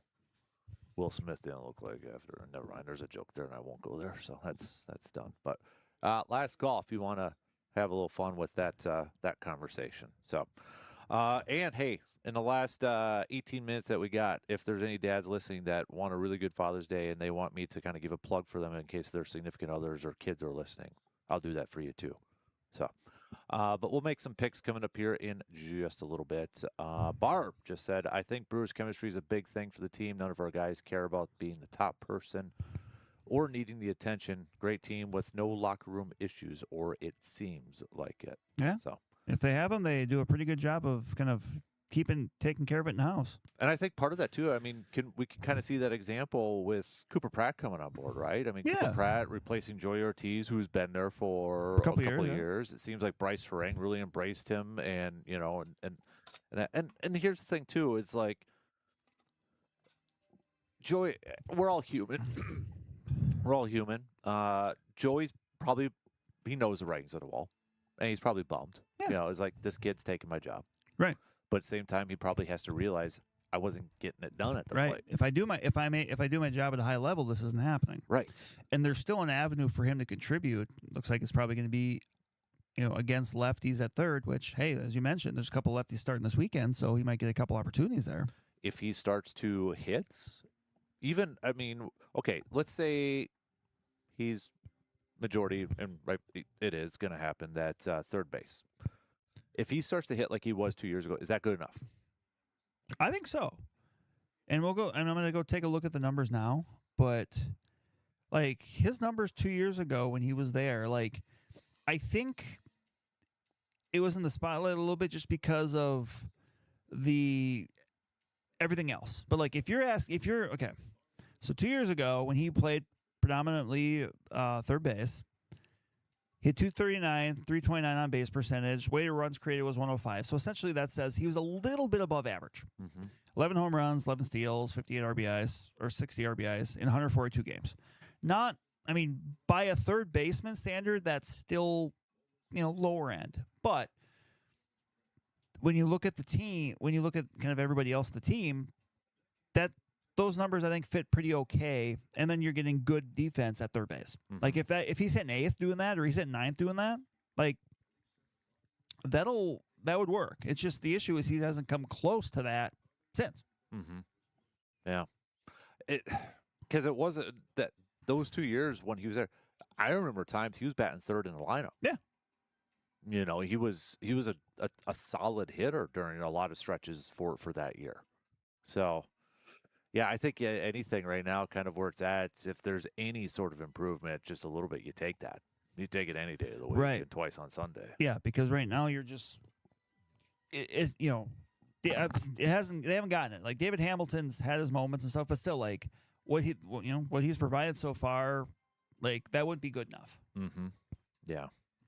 But. And you look at that and considering the fact the Brewers entered today, 6th in average, 7th in OPS, 3rd in runs scored. It's funny to look at their numbers and pretty much across the board for hitting top 10, obviously, except home runs. Mm-hmm. Starting pitching, pretty much across the board except for walks per 9 innings, top 10, if not top 5. Relief pitching, that's kind of steadied a little bit. That can always be tough early in the year. Trevor McGill is still trying to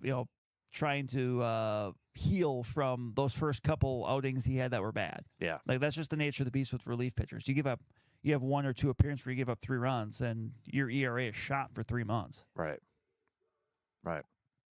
Yeah, and then like we mentioned Craig Yoho a little bit earlier too, if he gets more opportunities, possibly. Right. Yeah. So, yeah. I would definitely feel more confident in Craig Yoho than, Joe Kunal. Grant Anderson, it kind of comes and goes. Yesterday was not obviously one of his better days, Mm-hmm. but I would like to see Craig Yoho get a little bit more of an opportunity. He's not going to usurp McGill, Uribe, and Ashby, but or even Patrick when he's kind of pitching in a multi-reliever role or multi-inning role, excuse me. But I think he's earned the opportunity to get a little bit more on his plate. Mm-hmm. Mm-hmm. I know we're middle end June, but right now the current roster construction of this team, do you feel like are you more confident in this one than what maybe it looked like last year? And I know it's hindsight's 2020 and it's easy to look back, Right. but we talked a little bit about from the pitching aspect. Offensively, though, do you feel? I think so, because I think even though a lot of it's the same, Churio seems like maybe, I don't know if it's just a hot streak, but it does seem like he's taking a bit of a step forward, which is good. Bryce Terang taking a step forward from what we saw last year. And it was very good. Contreras is healthy. Contreras is healthy. The power hasn't fully been there, but he's still been productive. Jake Bauers, step forward. To me, with Andrew Vaughn, it's almost like the fact that we're seeing it again is nice. Mm-hmm. It's not kind of a 1 year flash in the pan or half a year flash in the pan. Like, he's being productive again. Mm-hmm. Like, that's good. Garrett Mitchell, we've seen it. Like, yeah, there's some guys like Sal Frelick, obviously not as good productive offensively as last year, but I feel good about on the whole that we're seeing kind of incremental gains from a lot of people. Mm-hmm. Do you think the top four of that lineup that we have seen consistently now with a Yelich, a Churio, a Terang, and Contreras, a top four? Do you think that's because it seems like that's what they like to run with now? Mm-hmm. I feel good with that. Is there something you'd like to be changed up a little bit differently there, or? I mean, I don't get too bent out of shape about lineup construction. Usually, it's as long as somebody is as long as you got your best hitters up top, the order. I don't think there's a magic order. Mm-hmm. And I'm trying to look up the numbers here just because I want to see if they kind of match what I'm thinking. But Yelich in the leadoff spot, I don't know. There's been times where I've been fine with it. There's times but I just don't know who else you would put there, because you're not going to put Terang there because he's kind of evolved into more of a middle order guy. Yeah. If Sal Frelick was hitting more, I would say yes. I mean, that's something we've kind of I think we've both agreed with in the past that we really liked him in that spot. But obviously, right now he's not. Mm-hmm.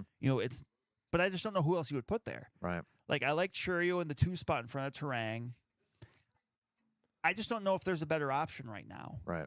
I almost feel like they're with Hamilton at the bottom. It's another leadoff guy to have somebody on after the first run when Yelich comes up. Right. And I mean, yesterday it worked out. Right. Bases loaded and Yelich is up. Yeah. That was after a bad poor at bat. After the first time through. And I've always believed in that idea. I think some analytical roster construction models think okay, you basically, the further you get down the line, basically have your best hitters hitting at the top of the lineup.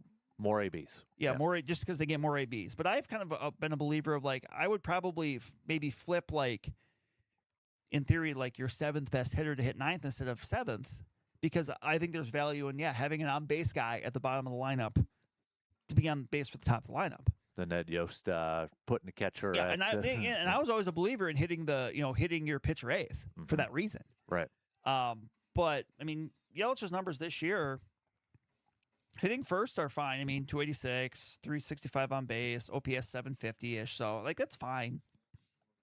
But I just, I would prefer to maybe have somebody else in that spot. I just don't know who that would be right now. So it's kind of I don't think there's any better options. Right. And he's been fine, so it's not a big issue. All right, we got to take our final break, and then we've got picks to wrap up this Friday morning. We'll be right back.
All right, time to wrap up this Friday program with some picks. So let's get to it. We've got, again, we're picking the series. Toronto and the Cubbies. Cubs. I'll go Cubs, too. White Sox, Tigers. Might White be a Sox. big one for the Yeah, Tigers. White Sox. I'm going to go White Sox, too. See, and Scooble does start today. Did you see his comments? Essentially said, well, let me bring it up here quick. He said, Tigers must rise before deadline or else.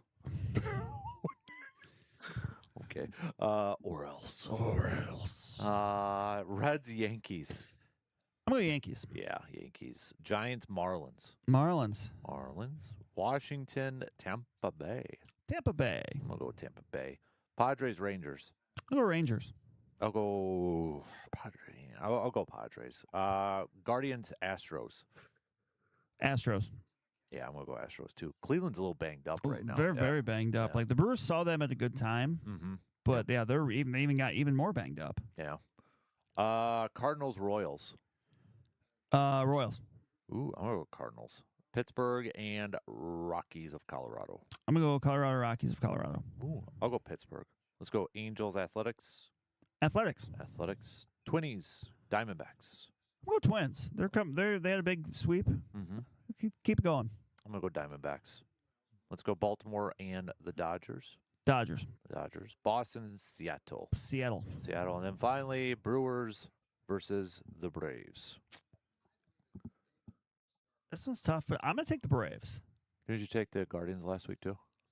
I mean, I took the Phillies, but didn't you? Oh, yeah, I took the Phillies, too. Yeah, sorry.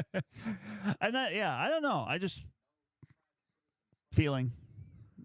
Even though the pitching matchups work well for the Brewers, I'm going to take the Braves. I'm going to go Brewers because I think the Braves, they're not playing the great. They're a little bit down here. So I think, maybe the Brewers catch them at the right time. Okay. Maybe. Yeah. I mean, I don't think Miz tonight's going to do what he did last Friday. What?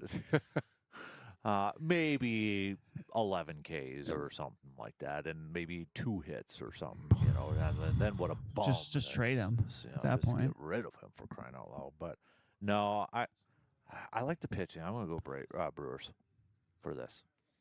But hey, I thought last week too, with Sanchez on Sunday, I'm like, oh, good luck, Harris. And then the Brewers throw out that lineup. It's like, then the Blake Perkins, who's the Sanchez killer. Yeah, apparently so. Like Blake Perkins just needs to pretend every lefty he faces is Christopher Sanchez. Yeah, I don't know if that's a real thing or not, but it's always kind of funny. It's funny how certain people, wasn't that like Bob Uecker homered off of Sandy Koufax? Yeah, like just weird stuff like that. Yep. Or it was a little bit more of a bigger one is the Jose Quintana always going up against the Brewers. Yeah, like how certain pitchers own certain teams or certain hitters own certain pitchers. Like again, like no offense to Blake Perkins, but like him having those numbers against Christopher Sanchez is pretty crazy. It is. All right, we only got a minute left to the top. So, again, reminder, we've got, American Legion Baseball. Yep, the post-77 wood bat tourney this weekend in Chippewa Falls, all weekend at Kasper Park. You want to see some games? Express are at home. We got Activeman football on Saturday. Hey, you got a lot of stuff out there. Hopefully weather cooperates. A lot of potential options. For Dad if you need something to take Dad to for Father's Day or just to get out and yeah, again, like you said, I know they're possibly talking about some rain tonight, but hopefully it holds off. So, but to all the dads out there, happy Father's Day. To all the dads, or maybe future dads, current dads, whatever the case may be. But have a good rest of your weekend. We'll be back at it Monday morning, 6 a.m. from the TDS Sports Talk Studios.